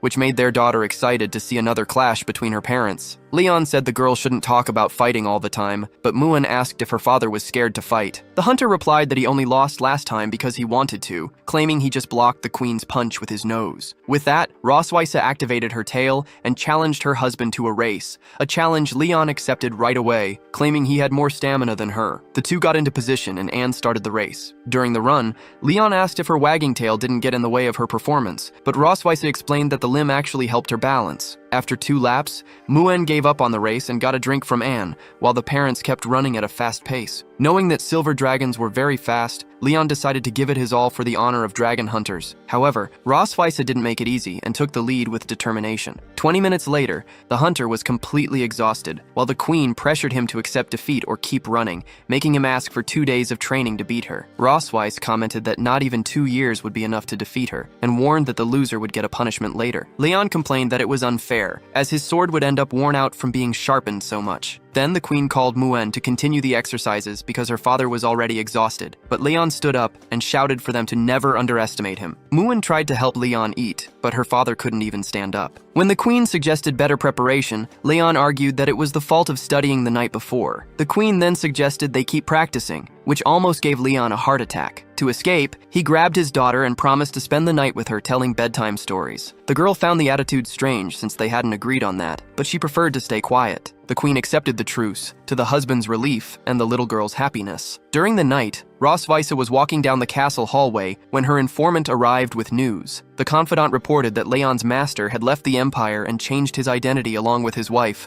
besides donating all their assets and animals to a local orphanage. The couple took only a small donkey with them, which left the queen intrigued since Leon always talked about this animal. Roswitha ordered the investigations to continue, and after the young woman left, wondered why Leon's master had left the Empire. Days later, Noah came back home and said the school was organizing a family sports day. The queen commented that in her time, parents didn't participate in this kind of event, and Muin wanted to know what place her mother got back in her school days. Very proud, Roswitha answered that she got first place, making the girls ask about their father's performance. Leon said he couldn't participate because he was always too far ahead of the others, but he won a gold medal anyway and melted it down to make a bracelet for his grandmother. Ross was surprised by the story and wanted to know if Leon would participate in the event at Noah's school, since she really wanted to win first place even without getting grades for it. Looking at his daughter, Leon realized how much she inherited her parents' competitive drive. He and the queen decided to participate in the activity together, while Muin, who also wanted to compete, had to settle for just cheering with all her might. Finally, Leon declared that if everyone did their best, they could win that special day. Leon started his physical preparation for the school event along with the queen, who was also stretching. The protagonist noticed how any kind of clothes looked good on her, and since the children were still asleep, Roswitha suggested to her husband that they start their warm-ups. The two started practicing, with Leon curious about what kinds of activities they would have at the school event. He seemed relaxed when he learned they were sports, similar to those of humans,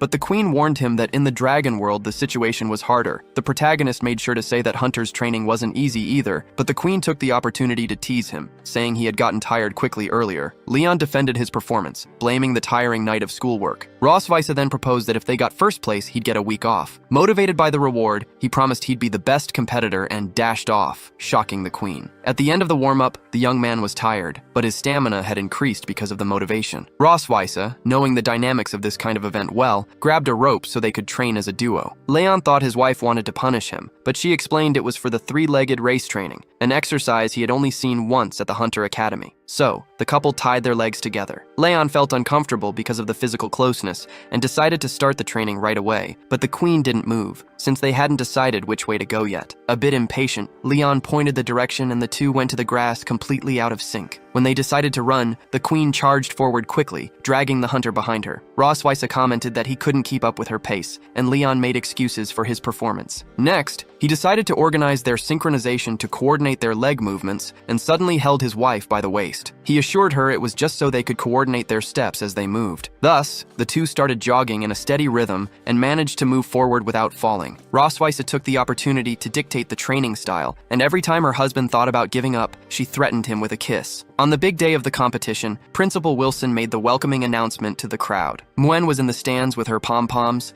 while Xiao Luo introduced herself as the commentator of the event. The first event would be the relay race, and the family was ready for the challenge. Noah decided the strategic order, setting her mother to run first and her father last. Ross promised her daughter she'd hand over the baton as fast as possible, and everyone took their starting positions. Leon set Noah up and asked if his daughter would cheer for him, and the girl confirmed in her shy way before the two celebrated with a fist bump. At the start, Ross stayed focused while Muin screamed for her from the stands. As soon as the referee signaled the start, the queen bolted with determination and took the lead, impressing the commentator with her speed. However, Misty from the Electric Dragon clan quickly closed in on the competitor. Leon is surprised by his opponent's pace, but Misty's husband guarantees that the Silver Dragons aren't the only fast ones. Leon, who knows the history of this dragon type in battles, considers the clan cowardly. Right after, the Electric Runner takes the lead. The commentator asks the opinion of the event's president, Duncan, but the man replies that nothing is decided yet. The Electric husband continues to brag to Leon, who agrees with his opponent's ability, though he keeps full confidence in Roswitha. The Silver Queen activates her sprint and takes back the first position, surprising the Dragon Runner with her physical explosion. While the children wait in their positions to receive the baton, Ross completes her part and Noah continues the race. The Electric competitor also passes the baton to her son right after. Finally, Leon gives a thumbs up to his wife, who says she expected nothing less than first place. Noah runs firmly until she's overtaken by the Electric family's son. However, the girl won't give up, especially with the support of her twin sister in the stands. The parents wait for the children to approach to receive the baton, which is delivered by their kids almost simultaneously, starting the battle between the fathers. Meanwhile, Noah apologizes to her mother for losing the lead she had built. Ross Weisse supports her daughter, pointing out that the other boy is bigger and older, and then calls the girl to go to the finish line to cheer. The electric opponent is very fast and holds a 5-second lead in the race, but Leon is obsessed with his vacation and promises to fight until the end. The commentator gets more and more excited, while President Duncan prefers not to comment. Suddenly, Noah shouts, calling Leon dad in front of everyone. The protagonist almost trips over the news, but her words fuel a phenomenal sprint. The opponent dragon tries to stop him with an electric shoulder tackle, but Leon resists and overtakes his rival. The dragon ends up tripping over his own feet, leaving the path clear for Leon to cross the finish line in first place. Noah runs toward him extremely proud, and the protagonist gets emotional when the girl calls him daddy. Right after, the electric father, Gordon, accuses Leon of cheating to the judges. Leon defends himself by showing the shock marks on his shoulder and claiming the dust was only caused by his speed. The judge asks the families for calm and says he will investigate the situation. At that moment, Ross Weisse approaches to understand what is happening, but Thor, the leader of the Electric Dragons, is the president of the referee committee. Leaving the couple suspicious, the opponent family is sure they will benefit. However, Lord Thor informs them that he checked the VAR with the judges and disqualifies the Electric family. Gordon still tries to argue, but gets pushed aside by the leader, who apologizes to the Silver Dragons for his people's behavior. Ross took the opportunity to say he expected the old man to discipline his vassals well, because the Electric guy's attitude could have seriously hurt his husband. Thor guaranteed he'd punish the dragon as soon as they returned to the kingdom. Right after, Leon commented that his wife was good at these diplomatic matters, but Ross asked him not to call her wife out of nowhere. Soon after, the commentator continued the activities, explaining that this year the family's scores would be unified. Noah followed every competition eagerly, just like her parents, who were determined to win everything. Ross wanted to do whatever it took to make them one of the 3 families to win the grand prize. With that, they arrived strong for the final stage, called the Kitchen of Love. In this phase, the couple had to prepare their family's typical dish in just 1 hour to be evaluated by the panel of judges, without being allowed to untie the rope from their ankles. Leon and Ross decided to combine something simple to avoid making fools of themselves, and in the draft, they received the task of cooking cream puffs. Since neither of them knew how to prepare the treat, they decided to follow the recipe step by step. While they got sorted with the ingredients, they watched young Noah, who was one of the finalists in the balloon arena. There was some dirty play going on against the little girl in the game, but the opponents didn't know Noah's bravery, as she slid between the other 3 and popped their balloons. Noah came out as the youngest winner of the activity, leaving Muin jumping with joy in the stands at his sister's feet. While Leon showed confidence in the little dragon's ability, Ross bragged, until her husband saw some dirt on her nose and went to wipe it off. In the end, this simple act was enough to leave the judges charmed by the couple's cuteness. Leon and Ross were applauded by the viewers for the affection they showed, in a way comparable to a tactical soccer analysis. However, the protagonist secretly wished to end that lovey-dovey mood, and the queen shared the exact same thought. Shortly after, the meal was served, charming the judges with the beauty of the dish and making the director's mouth water. Leon commented that he and his wife loved preparing desserts together, although his true desire was to see the queen covered in cream, a feeling he constantly fought against. Noticing the couple's agitation, the director asked what the secret of the recipe was, and both guaranteed it was love. With that, the Silver Dragons achieved the maximum score in the activity, making Leon assume they were at the top of the overall scoreboard and imagine he'd finally have a 7-day vacation. However, the prize received for first place was precisely a 7-day family trip to the hot springs. Thus, the protagonist realized he'd have no rest, needing to deal with his wife and daughters who were extremely excited for the trip. Back at home, the family celebrated their victory. Noah thanked her parents for their dedication in the event, but they replied they only did their duty. Meanwhile, the queen got annoyed by Leon's lack of excitement for the trip. Right after, Noah asked everyone to close their eyes for a surprise and hugged her family members shyly. She kissed Leon, who stood frozen after the girl said she would call him daddy, even if they hadn't won. This left the protagonist dazed and moved to tears. The next day, the family went to buy swimsuits in the Sky City, but Leon was clearly regretting losing his desired vacation.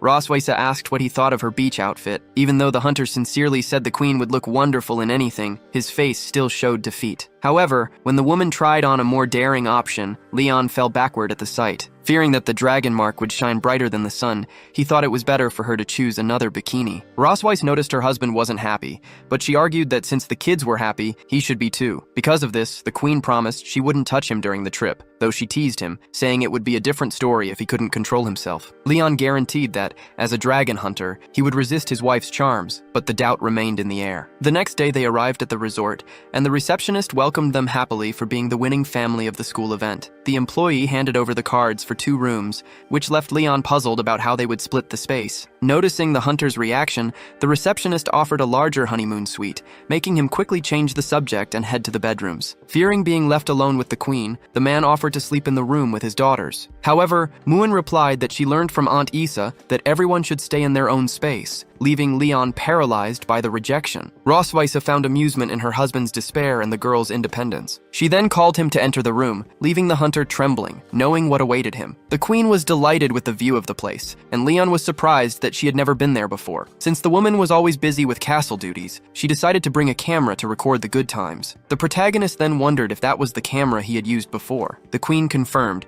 explaining that the object was her prize for winning first place in a school event back in the day. Leon panicked, because he had used that exact camera to take pictures of the woman in a bunny suit while she slept. For this reason, he refused to hand over the device before deleting the images. The man decided that he would take all the photos of that beautiful trip himself, and the queen didn't object. After that, the family went for a walk, and the girls took the opportunity to make various poses for photos, besides feeding the animals. While Leon took more photos, he observed the queen's beautiful smile, and she gave him a teddy bear as a gift. The gesture was in return for the time she also won one in the Cloud City. Leon made fun of the gift, commenting that he gave a king bear to the woman and received a baby plushie in return. Upset by the dismissal, Ross tried to take the toy back, but the man didn't let her, explaining he was only joking. Later, the girls were sitting and waiting for their ice cream, when Noah mentioned she felt jealous of her sister for being able to express herself openly with their parents. Muin suggested her twin do the same, but that was hard for Noah, who felt older because she was born 20 minutes earlier. Ross cared for them with firmness and love, but Noah, seeing her mother sitting next to an still unconscious Leon, noticed sadness in her. At that moment, the young girl wished she were older to take care of her family above all else. Because of this, she decided to mature and become good at everything she did, keeping her mother from being sad. Then, Muin confessed she was also jealous of her older sister, leaving Noah surprised by the revelation. To Muin, her sister was good at everything she did, and she wanted to be just like her when she grew up. However, Noah didn't seem to know what she would be in the future,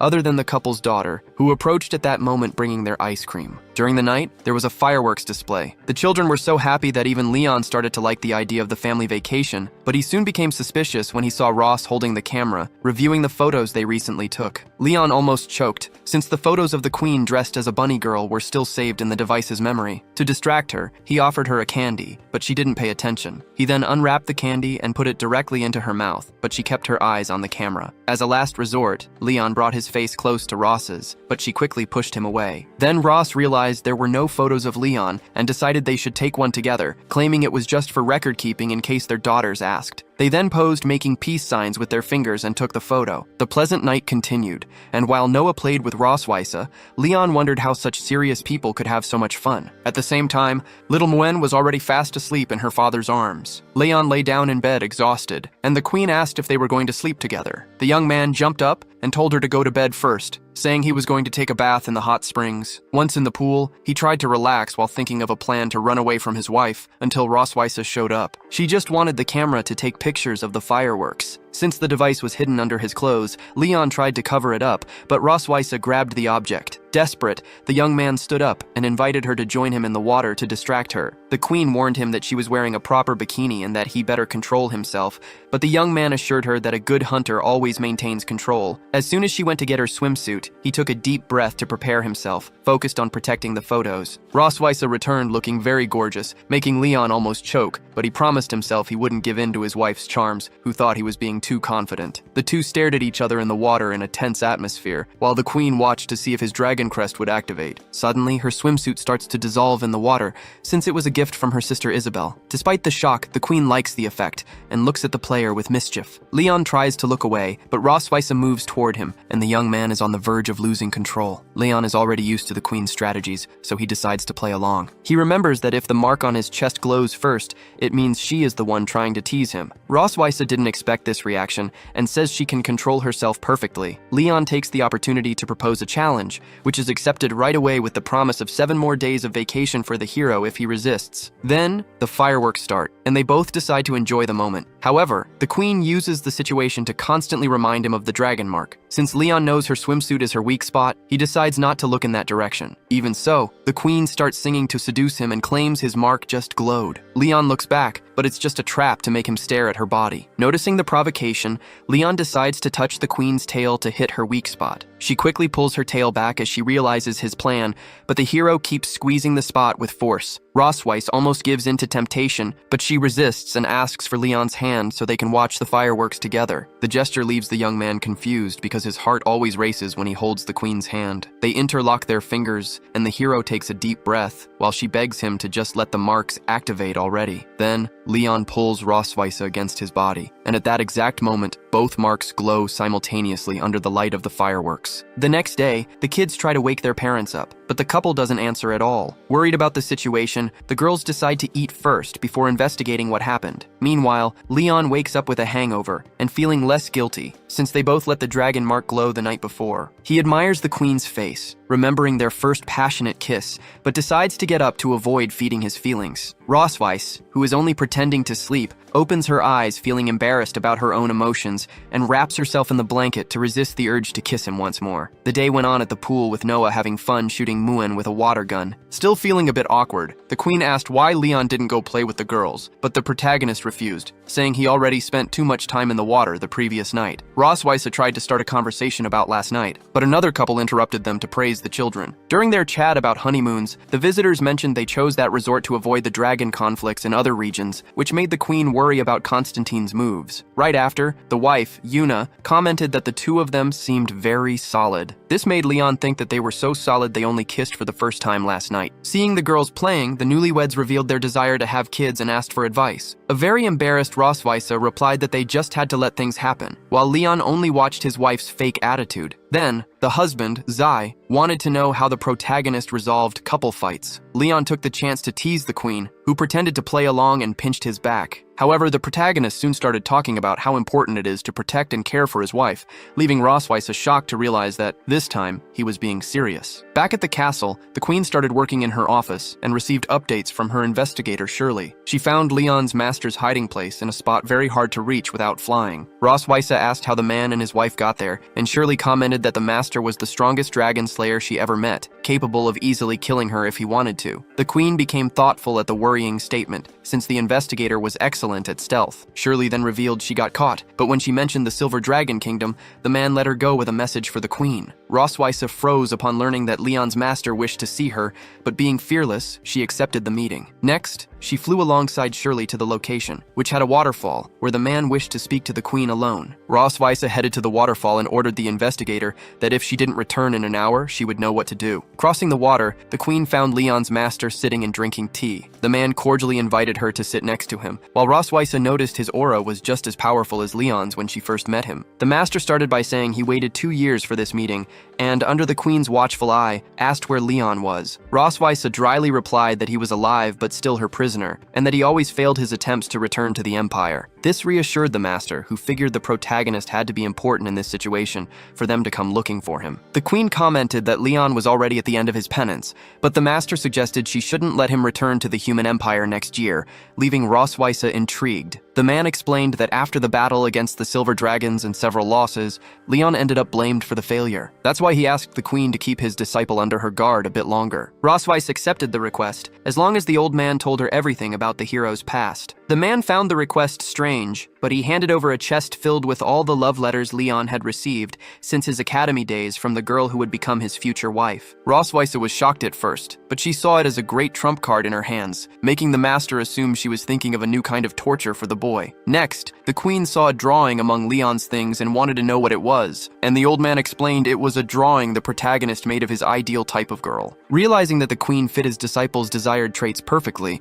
Rosweiss asked the master for more embarrassing information, but he refused to speak out of loyalty to his pupil. To convince him, the queen showed him recent photos of Leon. The man then went to fetch an item called White Moonlight. which belonged to the hero, and started to reveal several of the boy's secrets while the queen wrote everything down. The old man also revealed that if she asked Leon questions in the middle of the night while he slept, he would reveal secrets in his sleep, like his hatred for carrots, and he was even capable of taking orders while sleepwalking. The master revealed that Leon's first love was a decorated female donkey he tamed in his youth, which even kicked him in the nose when he tried to shoe her. Roswitha felt relieved and wondered why she would feel jealous of a donkey, questioning if the animal's tail was bigger. Next, she showed photos of Leon to the man and asked for something to prove his existence. The master handed the queen a letter that would prove the boy was alive, and she left, warning him that she didn't want to keep him locked up for a year. Soon after, Charlotte approached her husband asking about the conversation. The man showed her the photos where Leon seemed to be living comfortably, and because of this, he grabbed his sword, determined to restore the young man's honor as a gift for his granddaughters. Meanwhile, at the Dragon Castle, Leon was worried because the queen had left without warning for 2 days. When she returned, she made sure to cook dinner. Muen liked the steak she got, but the protagonist was annoyed by the large amount of carrots on his plate. The queen reminded him that he always told their daughter to eat vegetables because they were rich in vitamins. Not wanting to contradict himself,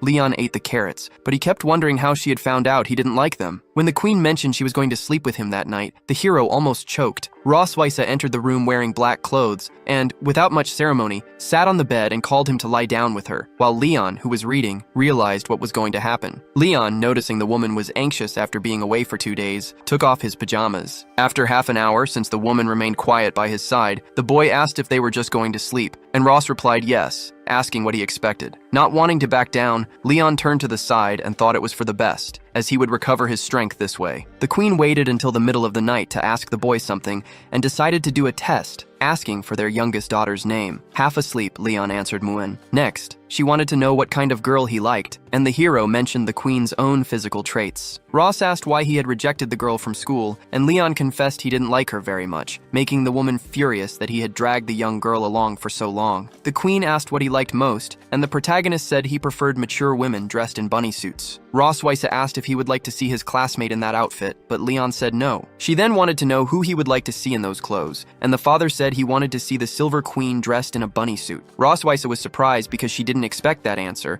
and wanted to know why, but Leon fell asleep before explaining, making the queen promise she would go harder on him next time. The next afternoon, while Muen was playing, Leon asked what time the queen had left the room. Ross teased him, asking if he missed her, but Leon brushed it off, saying that since it was her castle, she could sleep wherever she wanted. However, the protagonist was surprised when the woman mentioned she heard him talking in his sleep about regretting not accepting a high school classmate's confession. Leon claimed that was a lie, because in his youth, he only thought about serving the Empire. The conversation was interrupted when Noah returned, leaving Leon curious as he saw his daughter bringing a scroll. The girl said the scroll was just a school project about family and happiness, explaining it was like an essay contest. According to her, their family had an advantage because they weren't born from an egg like most dragon families. Muen got curious about what that advantage was, and the parents were surprised when she mentioned that their special difference was the couple's love. Next, Noah asked her parents for help to get motivated, which would require them to go on a date in the Celestial City. The two went to the city just like a first date. Although he felt the situation was a bit forced,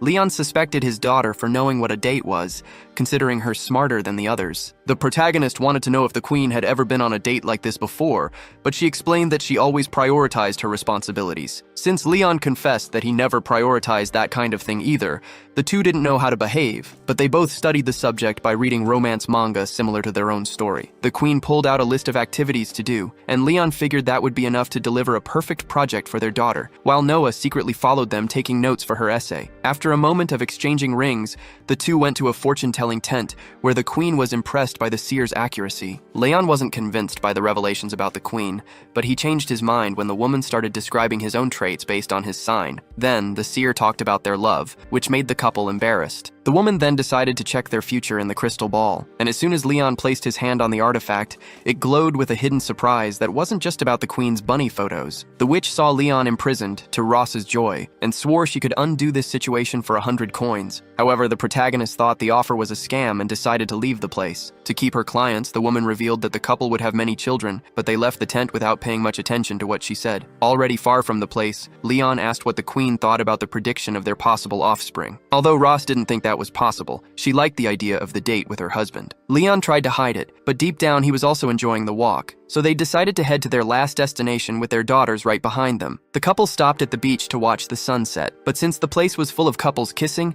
they decided to walk along the sand in peace. Then, Leon got struck by the sun's reflection on the queen's silver hair. Ross noticed her husband staring at her and wanted to know what was going on, but the hero claimed he was just admiring the sun. Ross tried to bring up the classmate Leon supposedly dreamed about, but he denied being involved with another woman and guessed she was feeling a bit jealous. The queen quickly covered Leon's mouth. She mentioned he said weird things in his sleep and ran away right after. Curious to know what his wife was hiding, Leon went after her. The kids watched the scene from afar and wished they had a camera to capture their parents' cute moment. However, Anne taught the girls that the best moments should be kept in the heart. Meanwhile, the couple had fun with a sand fight. Suddenly, Ross Weisse tripped, but Leon caught her by the waist before she fell. With their faces close, the two kissed. Anne made sure to cover the kids' eyes from the grown-up scene. The mood got a bit awkward between the two, but the queen reached out her hand to the man, who didn't hesitate to interlock his fingers with hers. That's how the date ended. It went better than expected, as Noah got the top grade on her essay presentation about her parents' love. Back at the castle, Leon tried to hide the bunny photos he managed to print, but he heard the queen's footsteps and quickly threw himself on the couch to act natural. He then asked if she was going to sleep in his room again. Ross Weisse asked if he liked bunny cosplay. This made Leon almost have a heart attack, thinking she found out about the photos. However, the queen said he talked in his sleep about wanting to see his school friend in a costume. Leon claimed he would never say that about the girl. He let slip that if it were the queen, that would be a whole different story. Ross Weisse didn't expect that, but she decided to tease the man a bit more, saying she would never dress up like that. Leon felt relieved realizing she didn't know about the photos, but he asked if the queen would make that wish come true. Ross Weisse said no, even though deep down she wanted to. She ended up challenging the man to pull off such a feat. Then Leon went to the drawer and grabbed the photo. The queen quickly burned the pictures. Leon enjoyed seeing her furious as he explained he took the photos when she was passed out after the blood curse. Hearing that, the queen got completely enraged. Leon explained he didn't mean to bully her. She made the challenge herself and you can't argue with evidence. Accepting the situation, Ross Weisse asked what the protagonist wanted. Without thinking twice, Leon wished to see the woman dressed as a bunny in person. Ross Weisse thought about denying the request, but Leon threatened to show the photos to her sister Isabel the next time they visited. The queen stood up and went to get the outfit against her will. Then, Leon mentioned he would go to her room at 7 o'clock to check the result. He felt satisfied being in control of the situation. At the agreed time, Leon went to the woman's room. She was completely covered up and explained she couldn't find the bunny ears. Leon pulled the cloth covering her and saw she was all dressed up. That left him very impressed. To him, the woman he thought he hated looked great in the cosplay he loved most, acting shy. Continuing the punishment, Leon grabbed a small stick to teach the bunny student. The queen got irritated by the payback, and Leon ordered her to repeat the Dragon Slayer's code. Ross Weisse tried to bargain because she considered that an insult to her race, but Leon promised to punish her if she didn't obey. The queen started reciting the verse with a choked voice,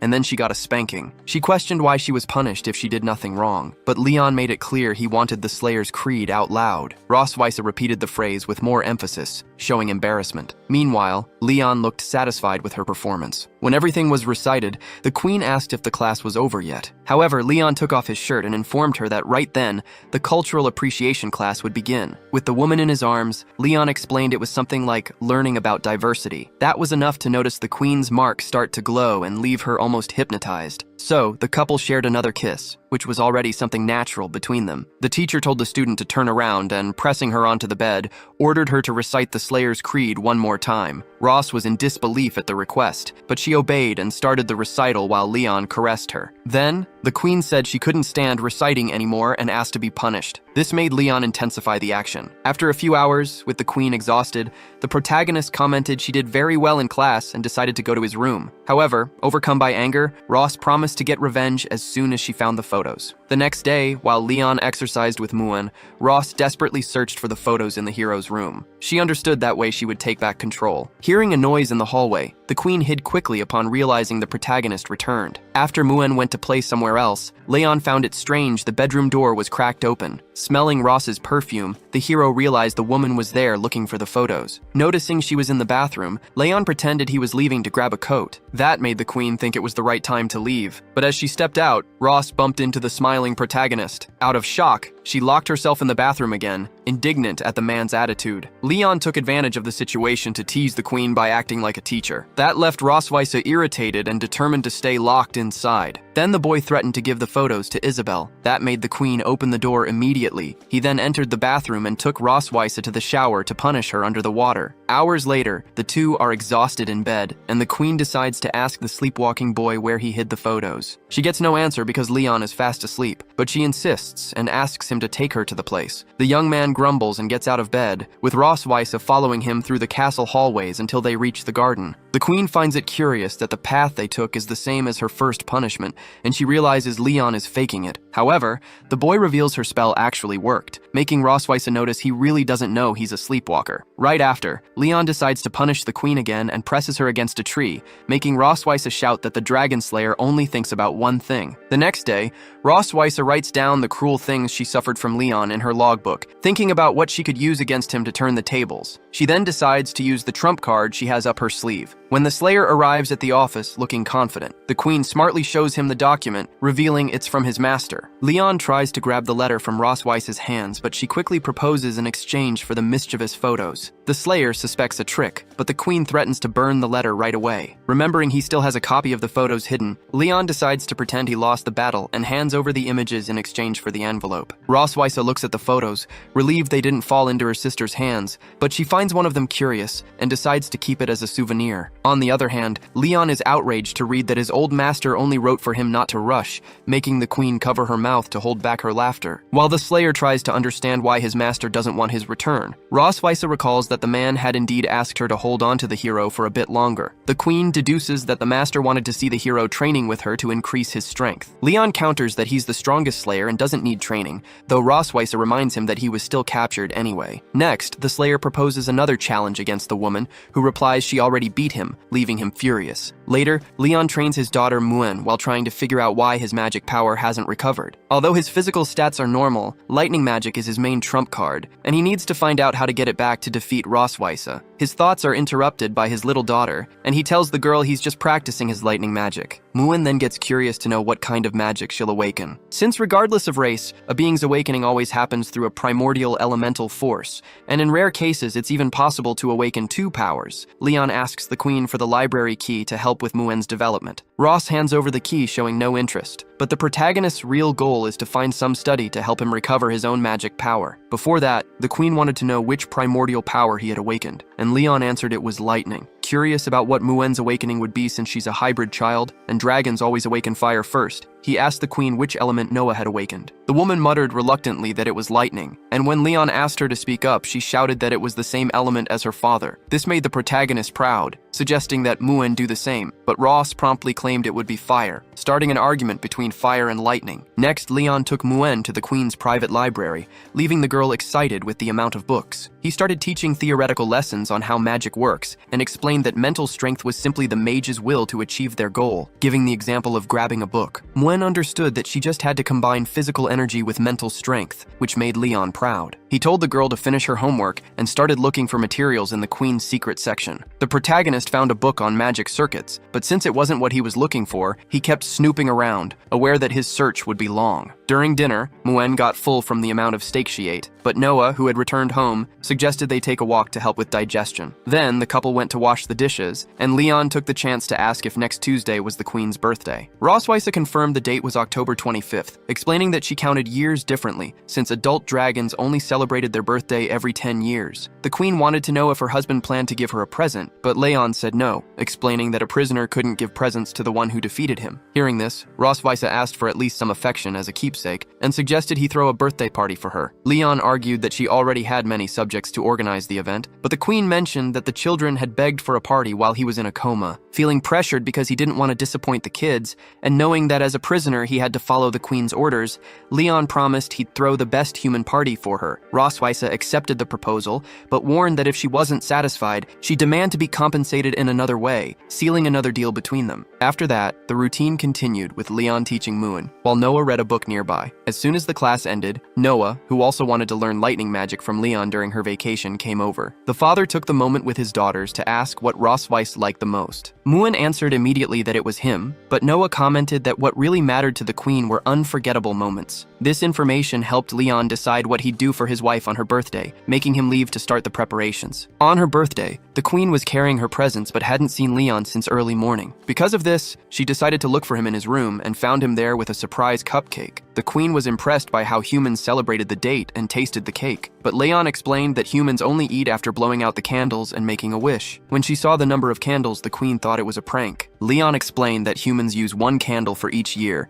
and since she was 218 years old, the cake was full. Realizing he was teasing her, Roswitha ordered him to help her blow them all out, which filled the room with smoke. After that, the queen made her wish, making the protagonist curious. Suddenly, she announced out loud that her wish was for the prisoner to never escape. Leon thought that was unfair, but he didn't argue since it was her birthday. He cut the cake and gave the first slice to the queen. However, she got suspicious when she saw him take the piece with her name on it, joking that it was great to eat a sweet and sour cake just like his wife. Roswitha got angry and promised revenge on his birthday. Seeing her reaction, Leon decided to show her the second present right away. He snapped his fingers and used his static energy magic to write a happy birthday message in the air. The queen was amazed, since she believed good things never lasted. Roswitha admitted she was very impressed by the surprise, and Leon mentioned he had experience with this because he always organized the birthday of the donkey back in his hometown, a comparison that didn't go down well. The next day, while Leon got the cake to share with the castle staff, Roswitha felt sleepy and noticed their pet had grown a bit. Leon commented that the queen was being lazy, but she defended herself, saying she worked constantly without any days off. Right after, this minor fatigue was enough to make her dizzy. Leon rushed over to check if Roswitha had a fever, but since she was just feeling nauseous, the queen kicked him out of the room. A few days later,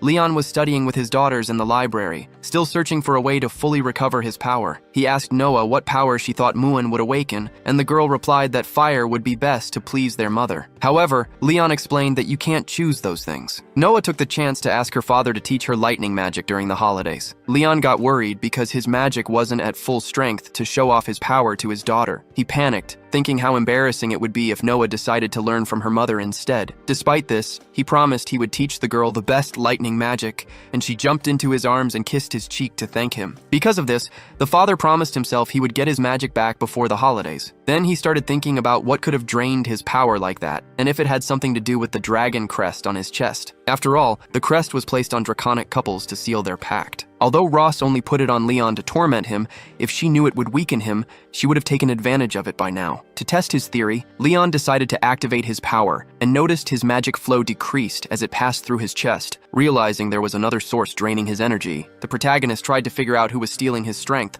especially since his body didn't detect any abnormalities. Because of this, he got the idea to focus part of his magic on the dragon crest, since the slow process allowed him to keep a charge. A few days later, the queen noticed the hero was in a very good mood. The reason was that Muon was about to awaken her power. Ross was sure she would inherit her fire pattern, while Leon believed her lightning power would show up. Just as the girl focused near the magic circle, her parents ran into the hall, each rooting for their own side. Muon was happy to see them, and they both cheered her on. Then, Anne signaled that everything was ready for the awakening ritual, and Muon stood in the center, focusing all her strength. The queen was surprised her daughter managed to manifest her power on the very first try, but to Leon, this was normal due to her hard training. Muon then awakened her fire power, making Roswitha happy, and she made sure to tease the protagonist. However, Leon noticed something different. The awakening wasn't over yet, and suddenly sparks of lightning started to appear around Muon's fire, leaving the queen speechless. The girl managed a double awakening. Leon already foresaw this due to the youngest's potential as the daughter of the Dragon Slayer and the Silver Queen. This extremely rare event pointed to a destiny of incalculable power for Muon's future. Happy to awaken both powers, the girl went to her parents. They temporarily forgot their power struggles. Then, the family celebrated with a special meat banquet. The little girl thanked her parents by handing a chicken drumstick to each of them. During the meal, Leon noticed the queen barely ate and asked if she was on a diet. Roswitha denied it, even though she gained a little weight in recent months. But her husband mentioned she would get too skinny if she lost more weight. To retaliate, the queen put oysters on Leon's plate under the excuse that the food would help keep his blade sharp. She warned she wouldn't let him sleep that night. Muon found the situation funny, not understanding the reason for her father's worry. Later in the office, the queen felt very unwell. She decided to postpone the kingdom's duties to the next day. This attitude surprised her assistant, Anne. She was perplexed to see Her Majesty ask for time off from work. Roswitha, in fact, felt an uncontrollable sleepiness, even after sleeping a lot the night before. Meanwhile, Leon trained Muon in using lightning magic. The girl claimed she understood the attack and defense features of that power. Rosweiss approached and asked why her husband didn't teach fire magic to their daughter too. In response, the girl practically demonstrated what she had learned. That left the queen impressed by her daughter's fast evolution in just 2 days. Rosweiss asked what Muin achieved with fire magic, but the girl said her father hadn't taught her yet. She said it was a type of magic that only served to burn weaklings. Facing the revelation, Leon thought he should have kept his mouth shut. Meanwhile, the queen demanded immediate explanations. Embarrassed, the hero said it was too much to learn at once,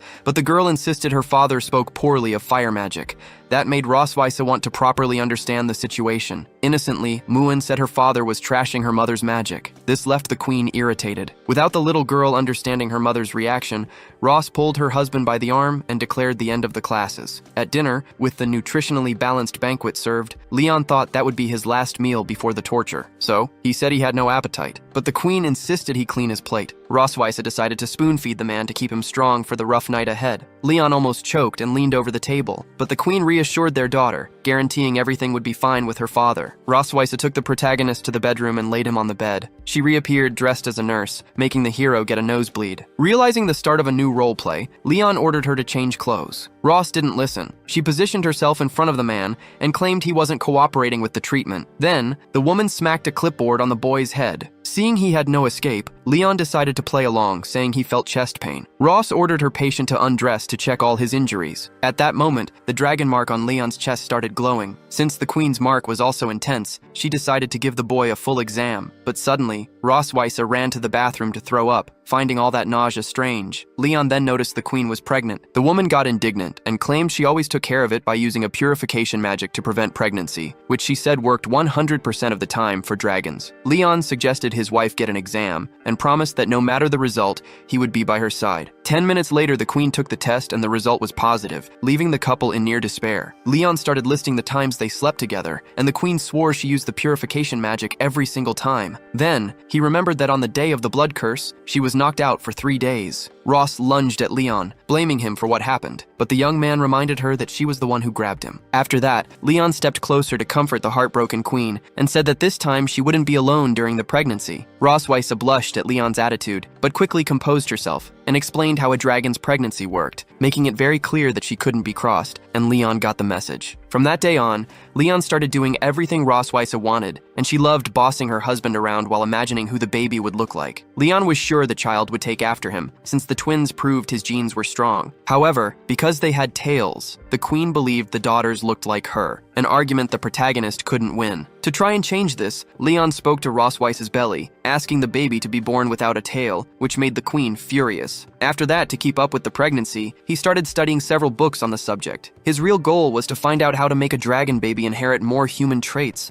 proving that human genes could overcome dragon genes. Leon then used a portable recording stone to capture the prenatal sounds. While the queen was sleeping, he placed the object on her belly and started telling stories to the baby praising the human race, even reciting a poem about the greatness of men. The next morning, Rosweiss woke up irritated because she had a nightmare about turning into a human. The queen started praying to the dragon god, while Leon thought his method might even convert his wife. Soon after, without noticing her husband's intentions, Rosweiss asked what he would teach Muin, and the protagonist replied he would have her practice fire magic. The queen gave instructions on how the class should go, and after Leon left without arguing, she lost her appetite, knowing that many things would change with the baby's arrival. Leon concentrated his lightning power and was happy he could store it in his dragon crest. Realizing it was getting late, the young man decided to put his plan into action. Meanwhile, Queen Rosweiss couldn't sleep at all, wondering why Leon was avoiding talking about the baby. Because of this, she decides to go to his room pretending to sleepwalk, but they end up switching places because Leon went to her room. Rosweiss gets scared when she sees the open window and runs back to her room, while Leon jumps in to hide so he won't get caught. The queen already knows he's hiding nearby, which makes him afraid of getting caught. Rosweiss uses her tricks to show she's way ahead of him. A bit later, Leon tries to sneak out of the closet, but she gets up before he can escape and asks what he's doing there.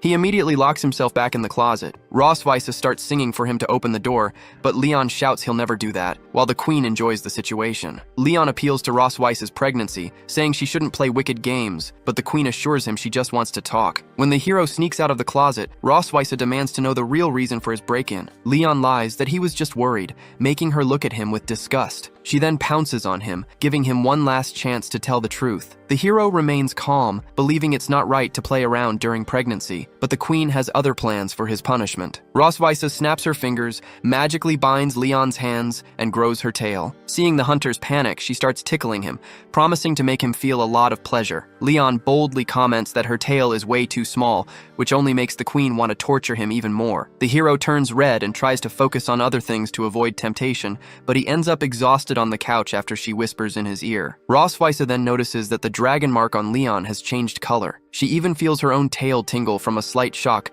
caused by the lightning stored in his mark. Realizing his power has dropped a bit, Leon thinks of an excuse to avoid wasting more energy and suggests she go to sleep soon because of her pregnancy. Before agreeing, the queen insists on knowing why he broke into her room. The hero uses his smooth talk, claiming he was truly worried because she's the most important person in his life. Roswitha buys the story, saying she'll get her revenge later, and bans him from entering her room after 7 o'clock. Relieved, the hunter gets the message. During dinner, Leon thinks it's a good opportunity to tell his daughters they're getting a sibling, though he doesn't really know how to do it. He asks if Muen gets sad when she's alone, but she says she's totally fine. The father gets straight to the point and asks if she'd like the family to grow, and Muen replies she's dying to get a slime. Roswitha then explains she's pregnant and their family will get bigger soon, making Muen jump right into her mother's arms. Leon felt relieved by the girl's reaction, but Noah, always more focused, asked if the housekeeper Anne already knew. The queen revealed she would only tell her in a few months so it wouldn't disrupt the housework. Next, Noah suggested the couple should stay together all the time to avoid problems. This left the parents speechless, since the queen had decreed that after 7 was off time. They tried to make excuses to their daughters because they had no intention of sleeping together. However, Noah spoke firmly, saying pregnancy was a serious matter, and suggested a vote to decide if their father should sleep with their mother. Muen immediately raised her hand, agreeing with her sister. Leon assumed the queen would vote against it and they could just move on, but Roswitha decided not to participate in the vote, leaving the protagonist frozen for a moment. With no other choice, he accepted the verdict, much to the kids' joy. To make sure there was no backing out, Noah decided to team up with Muen and immediately move Leon's things to their mother's room. For the protagonist, this was actually good, because he could put his baby brainwashing plan into practice. Roswitha noticed her husband was very happy with the news, but Leon quickly hid it, saying it was all for the sake of the children. Leon helped the kids move his bags, and since it wasn't much, they finished quickly. While going through their father's bag, the kids found an interesting outfit. Leon, embarrassed, explained they were just old clothes the queen planned to throw away. Next, the girls saw matching bunny pajamas in the closet that their parents had never used. For Muen, since their parents were going to sleep together now, this was the perfect opportunity for them to wear the outfits for the first time. Suddenly, the girl asked if they would stay together forever. Ross and Leon gave awkward smiles and happily confirmed, which made the kids happy enough to leave them alone. Ross then pointed to the separate bed where Leon would sleep, but she got annoyed when he said he would only accept sleeping in the royal bed to take care of her, especially if a spider appeared during the night. Ross guaranteed there were no spiders in the castle, but later she couldn't sleep because she was afraid of the bug. The queen decided to wake up Leon, who was trying to rest for his lesson with Muen the next day. Ross changed her mind and invited her husband to sleep with her in the main bed. But since Leon was proud and didn't give in, the woman ended up squeezing into his bed and snuggled into his arms to chase away her fear. Shortly after, they heard a noise in the hallway, and the queen remembered the pajamas. The girls were there to check if their parents had kept their promise to wear the bunny outfits, so they sneaked in and saw the two pretending to sleep while wearing the pajamas. The scene was very convincing to the girls. Muen commented that she had seen this before and even helped her mom and dad with ointment for bug bites, while the sisters promised they would take care of them if more marks appeared. Leon took the chance to whisper that they were spicy marks, which made the queen pinch him to keep him quiet. Playing along, the protagonist kissed the dragon queen, who couldn't move so she wouldn't raise any suspicion from the kids. Soon after, Muen felt sleepy and decided to go to bed, so the daughters left the room feeling like they accomplished their mission, making the couple laugh. After that, Leon felt his dragon mark glow and decided to go back to the couch, but the queen asked him to sleep with her, and soon they both fell asleep in each other's arms. The next day, they went to the Sky City to buy the necessary items for the pregnancy. They couldn't find the Jade Dew dragon fruit, which Ross explained was essential to help with the pregnancy and stabilize her hormones. To avoid his wife's fury, Leon ran through the city to find the fruit, until he spotted a contest where the grand prize was the blessed Jade Dew. The protagonist signed up, and the event host announced that the competition would be fierce, dividing the participants into groups. Ross noticed that many women were cheering for their husbands and also gave her support timidly to Leon, who felt more confident. The activity was similar to musical chairs, and the competing dragons didn't seem strong, with the exception of one who showed a mysterious aura to the hero. The first round of the event ended with only the hero and the mysterious woman remaining, whom Leon considered as strong as his queen. To avoid becoming a punching bag for his pregnant wife, the protagonist needed to win the next competition, called I Have It and You Don't, where the one who accumulated more life experiences scored. As a strategy, Leon let his opponent start. The woman started by saying she had a sister, and Leon replied he had a wife. Then, she continued saying she had 2 nieces, but the protagonist shot back that he had twin daughters. As the answers continued, Ross noticed from the crowd that the woman looked familiar. After Leon mentioned his little donkey, the opponent revealed she still had her first kiss, which left the hero outraged that there was a virgin in an event aimed at pregnant women. The woman won the competition and left the hero frustrated. However, not wanting to disappoint Rossweisse, he ran after the winner to buy the fruit she had won. The woman explained she only participated for fun and asked for a good reason to sell the prize. Leon then explained his wife was pregnant and needed the food to get stronger. The opponent assumed he loved his wife very much to do anything for her, and the protagonist confirmed he loved her more than anything, a declaration that was heard by the queen. Hearing this, the woman gladly handed over the prize and revealed herself as Isabel, the Red Queen, congratulating them on the baby and leaving the couple surprised. After that, the family gathered to have tea, and Isabel wanted to know the details about the baby. Leon explained they discovered the pregnancy recently, and that they would write to her sister as soon as they returned. Isabel pretended to believe the couple, but revealed she was in the city to find out the movements of the conquering Red Dragon, Constantine. Isabel explained that the Red Dragon, Constantine, was willing to clash with the Wind Dragons due to his great ambition. However, Rossweisse believed the Wind Dragons were too solid to yield easily. Since the Wind Kingdom bordered 2 of her lands,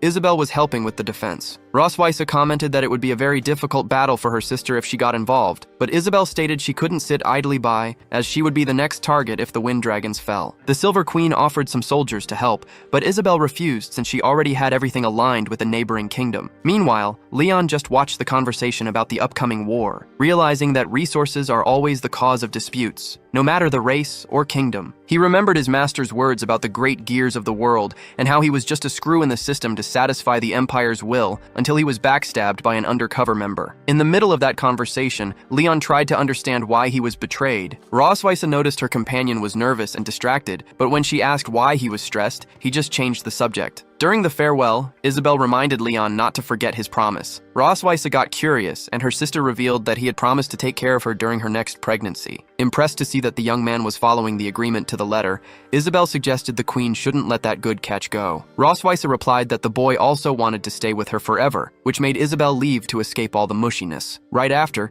the queen took the chance to confirm Leon's promise, but he changed the subject and ran off to get their daughters, with his wife chasing after him. That night, Leon found it strange that his wife didn't look for him for their couple activities, though this helped him concentrate more power in the Dragon Mark. Leaving the bathroom, he noticed Rossweisse was still awake working and asked if she was going to sleep. The queen questioned his worry, and Leon explained it was just because of the baby. Knowing how he is, Rossweisse told him to get straight to the point. The young man declared his only worry was becoming the king of the Silver Castle and taking care of everything so she could rest. The queen replied she was far from retiring and would ask for help when needed. Leon commented that by the time that happened, he'd already be dead since he's human, but Rossweisse revealed she already had a mage in mind to turn him into a puppet. After going to bed, Leon waited for the right moment to continue his prenatal education plan. Time passed, and Rossweisse checked if Leon was already asleep. However, her husband thought she would use some magic to force answers out of him and stayed quiet to see what would happen. The queen, suspecting nothing, asked if the promise he made to Isabel was true, and Leon confirmed he would protect her with his life. Rossweisse blushed and asked if he really cared that much about her, since they were enemies and that went against the principles of a dragon slayer. Leon replied he didn't see her as an enemy anymore and loved her deeply, leaving the woman speechless while he enjoyed the joke. Without noticing the trick, the queen wanted to know when his feelings had changed, and he replied it was a long time ago. Still, she noticed something was different, since he was answering for much longer than on previous occasions. Realizing she was being fooled, Rossweisse decided to play along and asked if he started liking her because of the bunny outfit, commenting she felt like wearing it again. Leon kept listening, and finding the situation wonderful,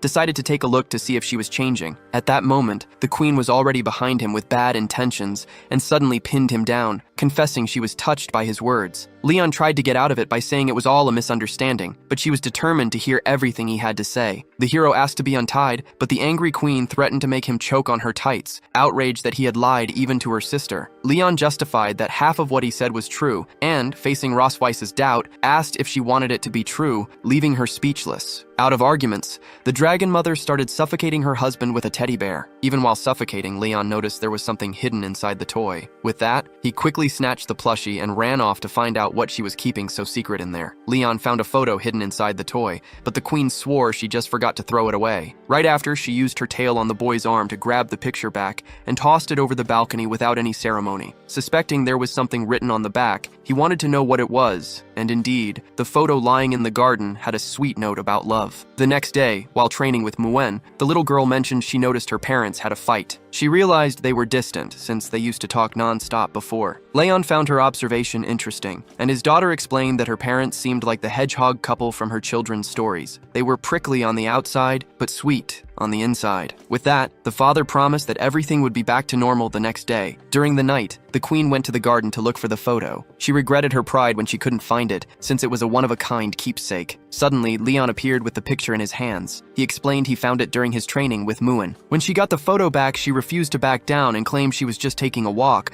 but the protagonist told her to be more careful with her things. In the end, the two returned to the castle bickering while he brought up the hedgehog story, and Ross ended up framing the photo on the family wall. 2 months later, winter arrived. Noah told her father she learned B-rank lightning magic at school, which made Leon very proud of his daughter. Because of this, he decided to teach the girl a highly advanced power, manipulating lightning in his hand and leaving her surprised. Then, Leon focused the magic, locking onto a target, and unleashed the strike with full force. Noah was amazed by her father's technique and asked if the move had a special name, to which he replied that the technique was called Lightning Pierce. Meanwhile, Rosweisse, who was already 4 months pregnant, watched Muen make a snowman and helped her daughter shape it. Muen felt the snowman was missing something, and when Leon approached, she asked where its nose was. Rosweisse then pulled a carrot out of nowhere, much to the agony of Leon, who hated that vegetable. Worried, he disapproved of his wife going out in the cold, fearing she might fall, but Rosweisse assured him her tail helped with balance and wasn't just for pleasing her husband. The queen also mentioned she was already bored of being so pampered in the castle. She thought about teaching fire magic to Muen or playing a snowball fight, but Anne quickly approached and scolded her for her boldness. Without ceremony, Anne and her assistants dragged Rosweisse back to the castle. Leon, who just watched while being cursed at by his wife, thought the housekeeper was right to take the prisoner back. Rosweisse's pregnancy went smoothly in the winter with Leon's presence, as he even encouraged her in Pilates. With summer approaching, the birth was also near, and the maids assisted Her Majesty in her big moment. While the woman pushed with all her might despite the pain, Leon remained anxious beside the little girls waiting for the result, feeling helpless with his wife's contractions. The screaming was so intense that even Muen gave up on the idea of having a little brother, so Leon comforted the girls so they wouldn't worry, promising to take them to the beach after the birth. Suddenly, a fireball slammed through the wall. Leon shielded the kids as he identified the Silver Kingdom soldiers in action, certain it was an enemy attack. The girls panicked until the maids showed up to check on them and announced it was an attack by the Crimson Clan. This made Anne very worried about the queen's fragility, but the midwife warned that Shirley was already with the elite squad to help with the defense. Anne ordered them to send messengers to neighboring kingdoms requesting aid, as well as to clear a path through the mountains to evacuate the castle. A dazed Rosweisse noticed something was wrong, and the housekeeper informed her they were under attack by Constantine. The queen tried to get up to help, but Anne stopped her, promising to do everything for the safety of Her Majesty and the family. Rosweisse was worried about her daughters, but Leon appeared with the children to calm her down and promised he would protect them to the end. With tears in her eyes, the queen released Leon to use his armor, so he grabbed the key to join the war too. Before leaving, he knelt in front of his daughters, said he would come back to take them to the beach, and then led the new front to drive out the invaders from the Silver Kingdom. The battle outside was intense, and Shirley learned from Anne that the neighboring clans hadn't sent reinforcements. Facing this, Shirley attacked the enemy soldiers without mercy with her blades, outraged by the lack of support from those who'd be the next targets if the Silver Kingdom fell. Right after, one of the kingdom's agents showed up to report that Isabel's army had been intercepted and would take a long time to arrive. Anne and Shirley found the ambush very strange, since few people knew the expected date of the queen's labor. Suddenly, the two of them spotted the colossal dragon king of the Crimson Flame, Constantine. The terrible enemy unleashed a massive blast of fire towards Shirley, who froze in fear. However, Anne jumped quickly to save her from being incinerated. Right after pulling her friend away from danger, the housekeeper ordered Shirley to head back to report the enemy king's appearance. Anne wasn't willing to surrender to that dragon, especially because of everything Rosweiss meant to her. So, the housekeeper transformed and flew toward Constantine without any hesitation. Meanwhile, the employee managed to return to the castle to warn them about the enemy king's arrival, making one of the servants assume that this was the end of the Silver Clan. Inside the castle, Rosweiss wished for nothing but Constantine's death. One of the agents reported that the escape route was clear, but the queen insisted on giving birth in her own home, whispering that she placed her hopes in Leon. The hero, for his part, stared at his armor, eager to wear it. On the battlefield, the silver dragons were no match for Constantine, who ordered his guards to capture the queen. But when the enemy soldiers tried to invade the castle, they were struck by an extremely powerful bolt of lightning. Constantine himself recognized the strength of that attack, coming from Leon Cosmode, who appeared wearing his armor. Seeing the warrior, Anne bowed even though she was injured. The Crimson King quickly realized that man was the Silver Kingdom's trump card,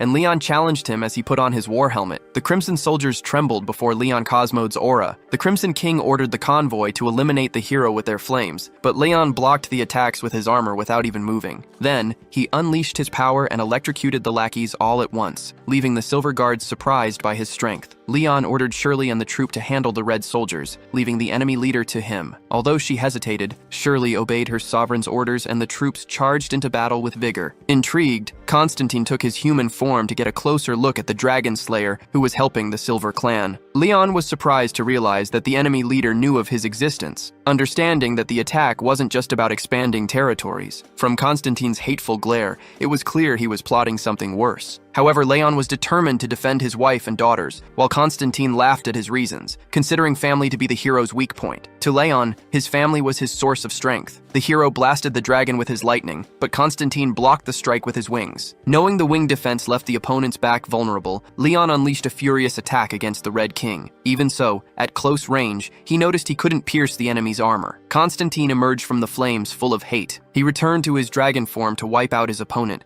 but Leon wasn't intimidated and claimed he had already slaughtered bigger dragons. The red dragon unleashed his flames, but Leon dodged and counterattacked with an S-rank lightning called Celestial Attraction of 1,000 bolts. It engulfed the great dragon's entire body. Facing this, Constantine recognized the opponent was a real threat to his whole clan. Determined to eliminate him, the dragon blasted another powerful flare. For a few seconds, he lost sight of the hero. Leon appeared on the dragon's back. He remembered his promise to protect his family above all else. He slammed his lightning blade down with overwhelming force. Constantine turned in time and counterattacked. It caused a massive explosion that brought new life to the heart of the Silver Dragon clan. Then, Leon watched the sunrise while his opponent's body lay fallen and motionless in front of him. Shirley approached to report the enemies had fled. While Anne received help, the Silver King ordered them to focus on the wounded. He also ordered them to hang Constantine's head at the kingdom's entrance as a warning against new attacks. Noticing Shirley was surprised by his strength, Leon asked if the warrior wanted an autograph. He let her take charge of reorganizing the place. The soldiers celebrated the victory, but the king felt his body broken from channeling so much energy lately. Knowing every sacrifice was for those who stayed in the castle, he chose to take a shower before seeing his family. He wanted to avoid getting near the kids covered in blood. After cleaning up, the hero went to see his daughters. They welcomed him with a warm hug. After her father's feat, Muin commented he was the second strongest dragon she knew. She pointed to her mother as the first because her father obeyed everything she commanded. Leon admired his wife. He recognized she really was powerful, especially now holding another baby girl in her arms. This left the hero very happy. The baby was so cute that Noah felt like punching her to see her fly right away. Meanwhile,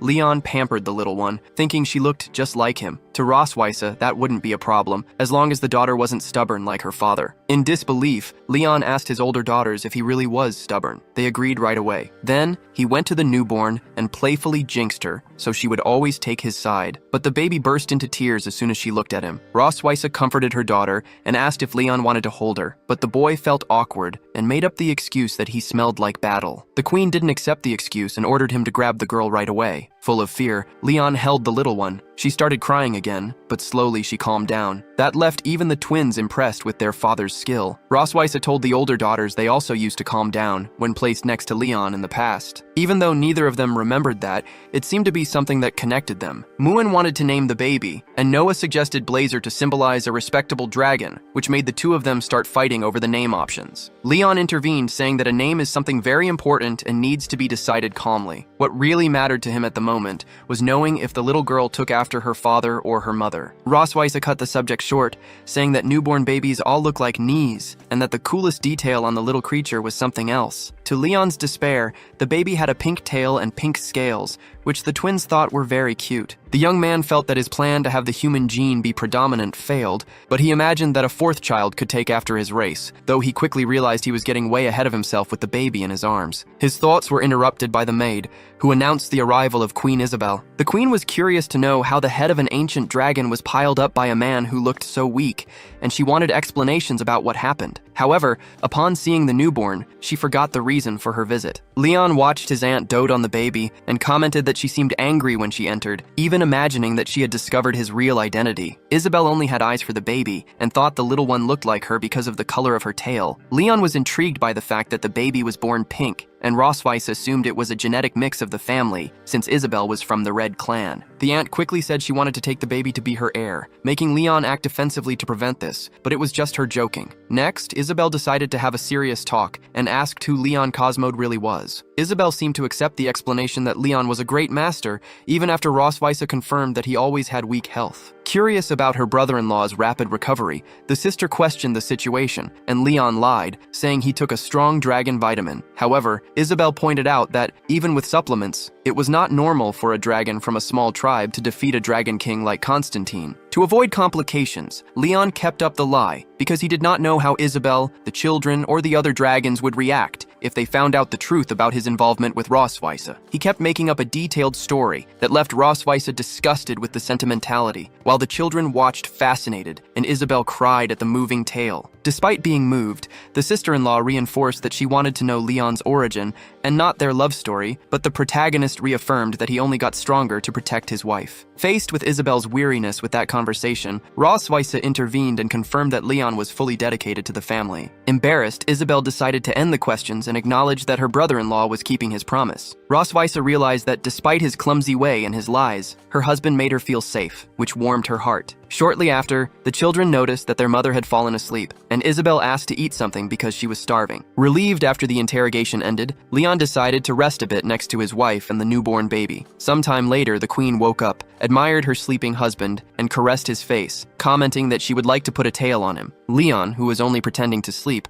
replied that he would rip her tail off if he could. Rossweisse got upset upon realizing he was awake, but Leon justified that he woke up when he felt he was being watched, making his wife quickly change the subject, claiming she was only looking at their daughter. Rossweisse then mentioned that her sister almost found out the truth about his identity, and Leon revealed that Constantine already knew everything. Worried, the queen asked if they had met before. The protagonist explained that, although he fought the Crimson Dragons in the past, he always wore armor that hid his face. Since the Dragon King was dead, there was no way to find out how he got that information, which made Leon suspect more people were involved in the case. Lost in thought, the queen remembered the pact with Leon's master and wondered if she should reveal this fact to her husband. Meanwhile, Isabel decided to talk about her sister's past, remembering when Rossweisse cried a lot because a little red dragon stole her lunch. At the time, Isabel comforted her sister and promised to make her another steak, while the little dragon got punished with 3 days without food by order of the future Silver Queen, making the girls cheer at the story. Leon took the chance to mock the queen,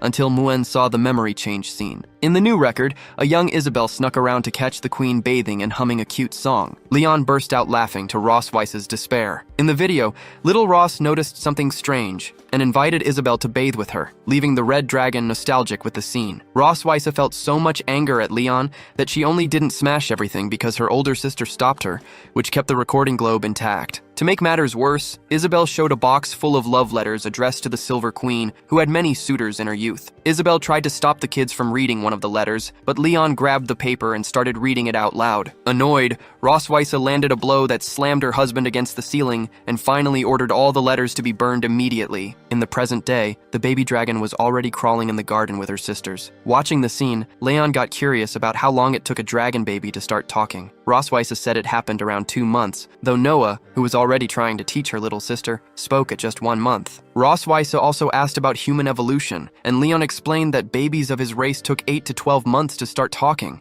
Then he claimed he was already born killing dragons, which made Rossweisse knee him to stop him from lying. After that, the queen put the baby in the stroller to rest, while Leon served the food to the kids. Muen started eating her sandwich, but Noah seemed to have something more important to talk about and asked her father to teach her the last lightning sword strike he used on Constantine. Leon assumed that since it was a B-rank human skill, it wouldn't be hard for Noah to learn, as she only needed to shape the lightning. However, he explained that he spent all his mana in the fight, so he couldn't produce new lightning for the next few months. Roswitha helped explain that her father needed time, making Leon think the sun rose on the wrong side for getting his wife's support. Noah understood the situation despite her frustration, but then the queen asked for a quick demo of Leon's power, making the man realize she wanted to see him embarrass himself. To top it off, Muen also asked to see the power, leaving the protagonist with no way out. Leon concentrated the little strength he had left and managed to summon the weapon for a short time, but the girls weren't satisfied with the small size of the object. Roswitha whispered to her husband that size didn't matter, leaving Leon annoyed. That night, the queen asked her daughters to watch the baby to strengthen the bond between the sisters, and the girls left happy with the task. Leon commented that he found it amazing to see the twins growing up to help their parents, but Roswitha's look gave him a strange feeling. The queen then said her husband had worked very hard over the last few days, becoming the great hero of the Silver Kingdom, and because of that, he deserved a bonus. Roswitha was highly committed to the tasks of the kingdom,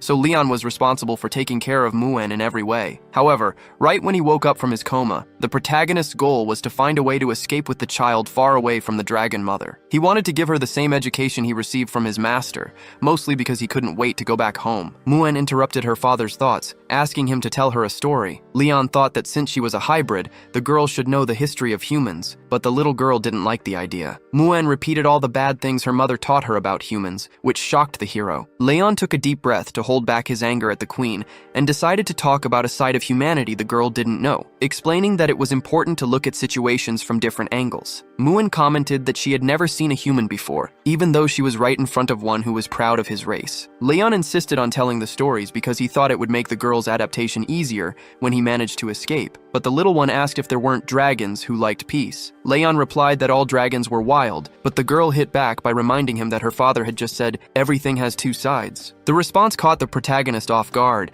making him realize he also needed to look at the life of dragons from another perspective. He then agreed with the girl, saying she was that kind of good dragon. Muen hugged her father, comforted because she also considered herself peaceful, and so the two continued with the story about humans. Back at the castle, Leon ran from Roswitha, assuring her that after giving birth, a woman must go at least 2 months without exercising. However, the queen guaranteed that for a dragon, only 4 days was enough, making the protagonist feel that heavy trouble was coming. He still tried to threaten her for killing Constantine, but realized that when she wants something, there's no point in hiding, especially since they hadn't played the queen and prisoner game for 7 months. Roswitha was climbing the walls, and even with Leon arguing that he had nothing to do with it, she threw herself at him to reclaim her sense of conquest. Feeling his clothes get ripped apart like a toy, the man regretted killing the Dragon King, figuring that only with him alive would he be free from his wife. Realizing there was no escape, the player went on the offensive to go down fighting and shot lightning everywhere, which brought a satisfied smile to his queen. The dragon mark started to pulse in both of them, and they soon gave in. The next morning,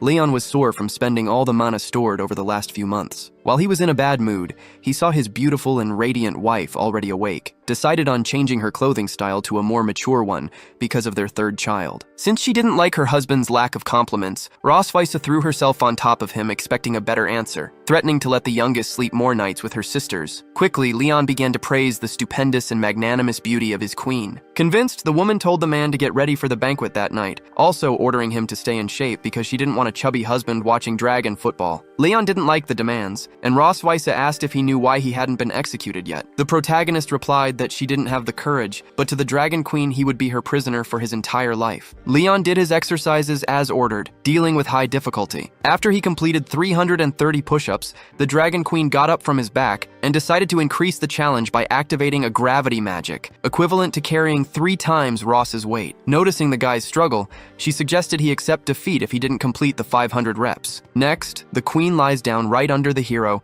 warning him that he will have to kiss her if he can't support his own weight. This makes the task even harder, as the woman's scent breaks Leon's focus. Even with his body shaking, the protagonist gets orders from the queen to grit his teeth and push through to the end, while she cheers him on with every single push-up. Leon gathers his last bit of strength and manages to finish the entire workout. Collapsed and exhausted on the floor, the hero suggests his partner should consider opening training classes as an instructor. Ross, however, explains she already teaches her favorite student, ending the day where the human lost the endurance battle to the dragon. The queen gives a speech to her subjects about the battle against the red dragons, showing sympathy for the losses and asking the people for strength to rebuild. Right after, they release lanterns for the funeral ritual of those who fought bravely and begin the celebratory feast. Shirley asks if Leon is going to speak as one of the heroes of that day, but he prefers to watch the kids, even with the people wishing to see his face. For Leon, being a hero to the dragons still feels strange, and he prefers to stay humble, making Shirley wonder why the strong act like this and realize she needs to learn from them. While the queen does the honors of drinking with the people, Leon thinks she is overdoing it since she just gave birth, and warns the baby girl not to inherit her mother's stubbornness. The hero then gets a slap from the baby and notices she is already getting strong. Soon after, a maid picks up the little one to sleep, and as soon as Leon lets go of the child, he faces a mug of alcohol shoved in his face by the queen, who seems drunk. Leon holds the woman and invites her to sit down and recover, at which point Rosweiss events that being queen is extremely boring. Leon assumes it is because of the heavy workload, but Rosweiss claims the throne is nothing more than a cage. Despite this, she guarantees she won't give up on her duty because she is the best queen in the world, especially since she has the strongest prisoner by her side, which she considers a perfect match. Leon fires back, saying his title as the greatest dragon hunter didn't come without reason, but Ross reminds him that she captured him, making the hero justify that he was betrayed by an insider. The queen asks him what he would have done to her back when they were enemies, then asks if they are still enemies today. Leon says yes, but they are on a truce for the sake of the kids, which the queen considers ungrateful. Since she is highly intoxicated, Ross hugs Leon and can't keep the conversation going. While the kids eat barbecue, the two struggle to pull apart, until the queen's dizziness fades a bit and she wants to know more about the betrayal he mentioned. Leon, staring into space, only comments that it is a long story. 3 years ago, Leon received orders from the Empire, along with his hunters, to invade the Silver Dragon Kingdom because humans were being attacked by them at the city gates. The protagonist led 100 squads to launch a surprise attack on the castle and was one step away from breaking through the inner walls. Suddenly, his vision went dark, and he felt a blade piercing his back in an ambush made with a powerful illusion magic whose caster had to be nearby. Even wearing a black gold breastplate, the blade pierced right through him, and Leon assumed the strike came from one of his trusted men, as they were immediately caught off guard by the Silver Dragon army. The protagonist recalled his friends couldn't carry him and left him behind. The irony was that the traitor never imagined he would end up as the queen's trophy husband and father to 3 girls. Rosweiss asks if Leon has any idea who the traitor might be. The protagonist explains his main suspect is Victor, the second in command, along with Martin, a support mage and nobleman's son who begged to join the squad. The queen wants to know if there is another suspect, and Leon answers there is also Rebecca, an elite sharpshooter responsible for cover fire. Rosweiss shows interest in the woman who was part of the hunter's life, but he explains he never paid attention to her, even though she had many suitors. The queen gets jealous, and the protagonist comments that his wife's beer must be spoiled. When she starts getting furious, he apologizes and says the sharpshooter is not his type. Rosweiss asks what his type is, but before he can answer, the queen passes out drunk, and Leon carries her to the bedroom. The next day, Rosweiss thought about the recent events, which coincided with the time Leon's master asked her to keep him at the castle. She felt she should let the hunter return to solve the mystery, but her heart grew uneasy just thinking about letting him go, since their relationship was getting better. Even though they were from different races, he became someone she admired, as his role as a father made their daughters' lives lighter and brought them closer to their mother. Suddenly, Leon interrupted her thoughts, arriving and pushing her swing without knowing how she felt. The protagonist thought the queen was in a bad mood, but she denied it, and asked if her husband would like to return to the Empire. Back during Noah's school competition,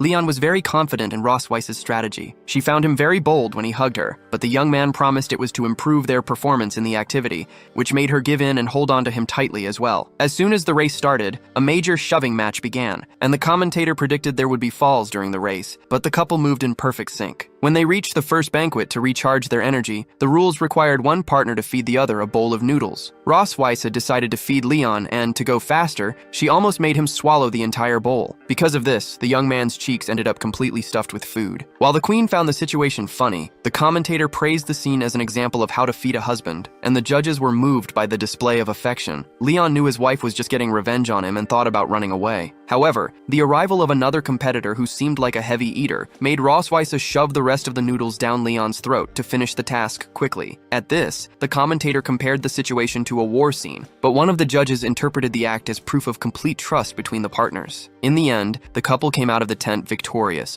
though Leon looked more pregnant than Rosweiss herself. Back to the crucial moment, Leon didn't know what to answer about his return to the Empire until they suddenly noticed someone's presence. It was little Muon, who arrived calling her parents for dinner and grabbed them by the hands because she was very hungry. However, the protagonist noticed his daughter wasn't alone and warned the bushes that if Noah kept spying, she wouldn't get any more training. The eldest daughter then revealed herself, protesting against the punishment, and her father ended up praising her improvement in stealth. During the night, Rosweiss sang the baby to sleep, and Leon returned to the room after putting the the older daughters to bed. The queen called him over to talk and revealed that his master had asked her not to let the young man return for a year. Leon was puzzled by this information, and Rossweiss explained she believed the man had something mysterious in mind, though she couldn't get more details because he left the cave where they met shortly after. Additionally, the master had become a wanted criminal in the Empire, but Leon couldn't quite believe it, knowing the quiet life the old man wanted. Next, Rossweiss mentioned that the master revealed the Empire now considered the protagonist a traitor. Leon didn't seem outraged by the news,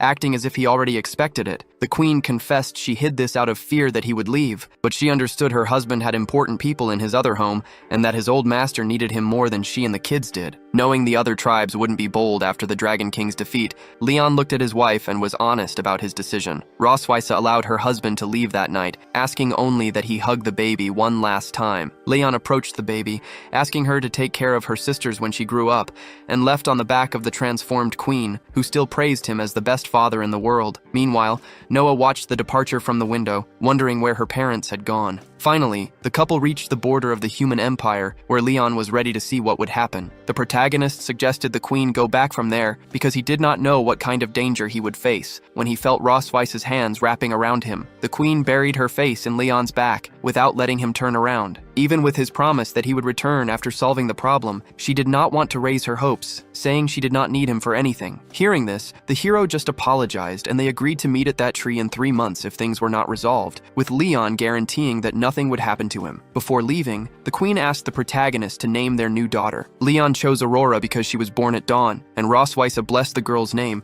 wishing her husband luck on his mission. At the city gates, Leon managed to sneak inside a wagon and got off quickly. Next, he saw his master's wanted poster in red, indicating high danger, which made him put on his hood and go to his house to look for clues. Noticing that everything was in ruins and abandoned for a long time, Leon assumed his master might have left something for him. In the stable, he found a clue indicating that Rebecca was trustworthy and that his master had been trying to find out who betrayed his disciple. Because of this, he decided to look for the marksman, who lived her life peacefully in the city, being kind to people and getting gifts in return. After returning home in peace, the girl felt someone's presence and drew her gun, but the hero stopped her from shooting. Back when Leon was responsible for teaching Noah, he studied seriously in the library to develop his teaching methods. Since he had been an exemplary student, he easily mastered his daughter's subjects, but he needed to increase learning efficiency because he only had 1 month to get her to pass. So, he gave the girl the important books for admission. Noticing that Noah spoke only when necessary, Leon deduced she did not deal well with strangers, but he hoped to win her trust and bring her to his side through the lessons. A few days later, the protagonist vented to Queen Ross that their daughter seemed unhappy with his teaching methods. The queen explained dryly that Noah was very happy to learn new things, which made Leon understand his daughter's personality better, as she hated childish games. Ross warned that despite being precocious, the girl needed a father's love, but she preferred not to give tips because she trusted Leon's tact. The protagonist found it strange to get a compliment from his then enemy, and then the two began to argue about which race was better and from whom their daughter inherited her intelligence. With no solid arguments to point out the dragon's flaws, Leon claimed they were very vengeful, which ended up awakening the queen's real desire for revenge and leading to unbelievable events in that castle. Back to the confrontation, Leon casually surrenders in front of Rebecca's gun just to avoid getting shot, but soon disarms his old friend with a single move. Pointing the gun at the young woman's head, he reveals himself as Leon Cosmode, the true leader of the Imperial Legion. Rebecca freezes upon seeing her captain alive and starts to cry out loud. Leon pushes the emotional girl away, who even considers shooting the protagonist in the thigh to prove she is not dreaming. However, Rebecca's biggest frustration is not being able to hug her friend because he is now a married man. Next, Rebecca admits that things have changed in the Empire, to the point where she would face the guillotine if they found out she was hiding Leon. The protagonist asks if she considers him a traitor, and the young woman promptly denies it, revealing that going against all the rumors caused her removal from the Dragon Hunter army. Now restricted to just patrolling the city, she shows she is eager to fight, and Leon thanks his old sister-in-arms for her trust. Rebecca then mentions she suspects a traitor in the attack on the Silver Dragons, as her senses were blocked at the time, and when everything went back to normal, Leon was already down and wounded. The protagonist confirms he only survived thanks to the durability of his armor. Hearing Rebecca mention the names of Victor and Martin, Leon asks about the suspect's whereabouts. The girl explains that Martin went back to live with his father, while Victor became a karaoke singer after being kicked out of the army. Rebecca suggests eliminating them both right away to clear any doubts, showing off her arsenal to help with the task. But Leon thanks his crazy friend and explains that his first mission is to find his master. The young woman reveals that the old man is wanted for murdering 2 royal guards and hanging their bodies on the castle walls, which made the front page of the newspapers. Leon thinks this behavior does not fit his master's style, so Rebecca grabs the newspapers, showing the various murders pinned on the man. The protagonist notices that all the cases involve underworld tycoons of the empire, and the girl adds that the victims had ties to the royal family. Leon finds it strange that all of this started a year ago, right when his master met with Rossweisse and decided to investigate the betrayal, thinking that the empire's refusal to restore his honor might have motivated the old man to act as a vigilante. Finally, Rebecca shows a photo of a disgusting priest who might be Master Tiger's next target. Leon suspects a trap, but remembers his master always said that every obvious trap is a challenge, figuring the old man would walk into the ambush on purpose to pressure the empire. That same night, Leon watched the city church, which was heavily guarded. Rebecca appeared and commented that Master Tiger Lawrence was very active. Leon got startled and told the girl to go back home, but she refused to miss the adventure, since she wanted to make up for the day she abandoned her captain and had brought plenty of weapons for the mission. Suddenly, a massive bolt of lightning struck the cathedral, where the priest ended up dead by Tiger Lawrence, who was quickly surrounded by several imperial guards. The guard leader ordered them to release the monsters, and several modified wolves appeared before the old man. Lawrence was disgusted to see the empire breeding that kind of A-class aberration. The monsters lunged, but Lawrence dodged and countered with mastery. Right after, some wolves took a shockwave, which the old man recognized as Leon's, though he found it weaker than usual. Leon revealed himself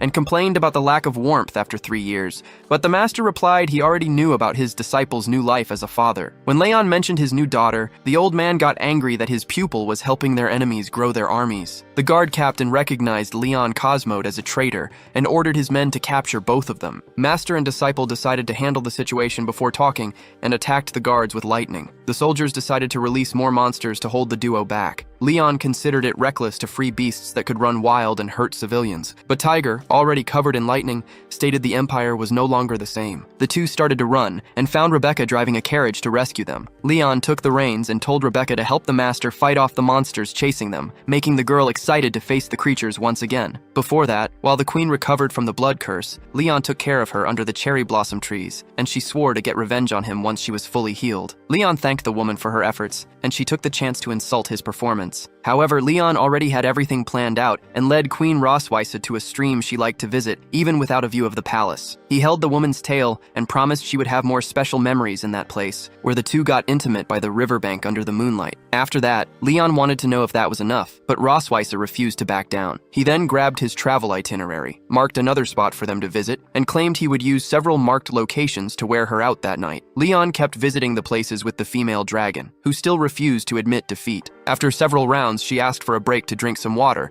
but Leon was under the effect of dragon tonics and didn't stop. Inside the carriage, Rebecca shot at the beast and got frustrated, because the more she fired, the more creatures appeared. Right after, Master Tiger threw a spherical projectile at the aberrations, which exploded and turned the wolves into charcoal. After their escape, the trio gathered at a safe house where Master Tiger wished he could prepare a better meal to celebrate Leon's return. The young man, who was completely calm, asked where his adoptive mother was. The master explained that because of the Empire's complicated situation, he preferred to leave her in a safer place. Leon then wanted to know why the master was wanted by the authorities. After serving some soup to the gunner, the old man revealed he would never believe the boy was a traitor, which is why he decided to act to clear his disciple's name. However, he ended up facing false accusations of murder and began working to eliminate the corrupt people in power. Leon thanked the master for his efforts and asked if the old man knew the Dragon King Constantine. Master Tiger replied that he only knew the stories of a great warrior whom hunters couldn't eliminate in past generations. Rebecca, who was eating her soup, liked the idea of taking down a Dragon King, and the master commented that he wished to face such a creature one day. Leon, however, revealed he had already eliminated the monster, leaving his friends shocked. The protagonist explained that the clash happened during the battle where Rossweisse was giving birth to Aurora. Rebecca asked why Leon didn't take the opportunity to run away, and Master Tiger revealed to the young woman that the baby was the boy's daughter. The girl was shocked to learn her former captain had a child with an enemy and promised to shoot him in the head, but the old master preferred to hear his disciple's explanation. After hearing the whole story, Rebecca calmed down and stared at Leon's family photo. Getting back to the main topic, Leon commented that Constantine already knew his identity, which confirmed the existence of a traitor in the Empire. Since the rulers knew the hero wasn't dead, they sent Constantine to eliminate him, him, meaning the appearance of those monsters after the dragon's failure was just the first step. Master Tiger asked what the protagonist's plans were, and he stated he intended to capture the real traitor to get crucial information. Tiger and Rebecca decided to help Leon on his mission, especially since if the boy died, his adoptive mother would skin the master alive. Leon then realized he would always be the last in that family's hierarchy. Before they set out, though, the protagonist confessed to his allies that he could no longer use magic. Worried, the master wanted to know what happened, and Leon explained that he could only store a little mana in the magic circle installed in his body. Rebecca noticed the protagonist got awkward about the subject and asked about the purple glow on his chest. Feeling that the queen was thinking of him, Leon was pinned down by the master and Rebecca, who wanted to see what that witchcraft was all about. They noticed it was an indecent tattoo, which the protagonist was too embarrassed to explain. However, Rebecca realized it was a connection mark between Leon and the Dragon Queen, and it could have other uses. Since the protagonist was not willing to share his private matters, the master figured they should be more cautious because of his pupil's restricted power. Then, Leon suggested they should split up to capture the betrayal suspects. Before starting the mission, Rebecca decided the trio needed a code name, and after a few suggestions, they called themselves the Weak Girl, the Cripple, and the Old Man. During the first watch shift, Leon thought about his daughters and what the queen might be doing at that hour of the night. Remembering that the mark had glowed moments before, he assumed she was honoring him, but decided to ignore it and get some rest. Meanwhile, in the Imperial Palace, men conspired about the protagonist's return. One of them was sure he had pierced Leon's heart, but the second man warned him that the hero would hunt down his traitor and that he needed to finish the job. The man who delivered the blow then promised his master he would not fail this time, as it would be his last chance. Later at the tavern, Victor put on his musical performance, and Leon found it strange to see the former warrior like that. At that moment, a man approached to flirt with Rebecca, but the girl quickly brushed him off. The guy kept trying to get her attention anyway. Finally, Victor finished his show, and Leon, along with Rebecca, followed the suspect.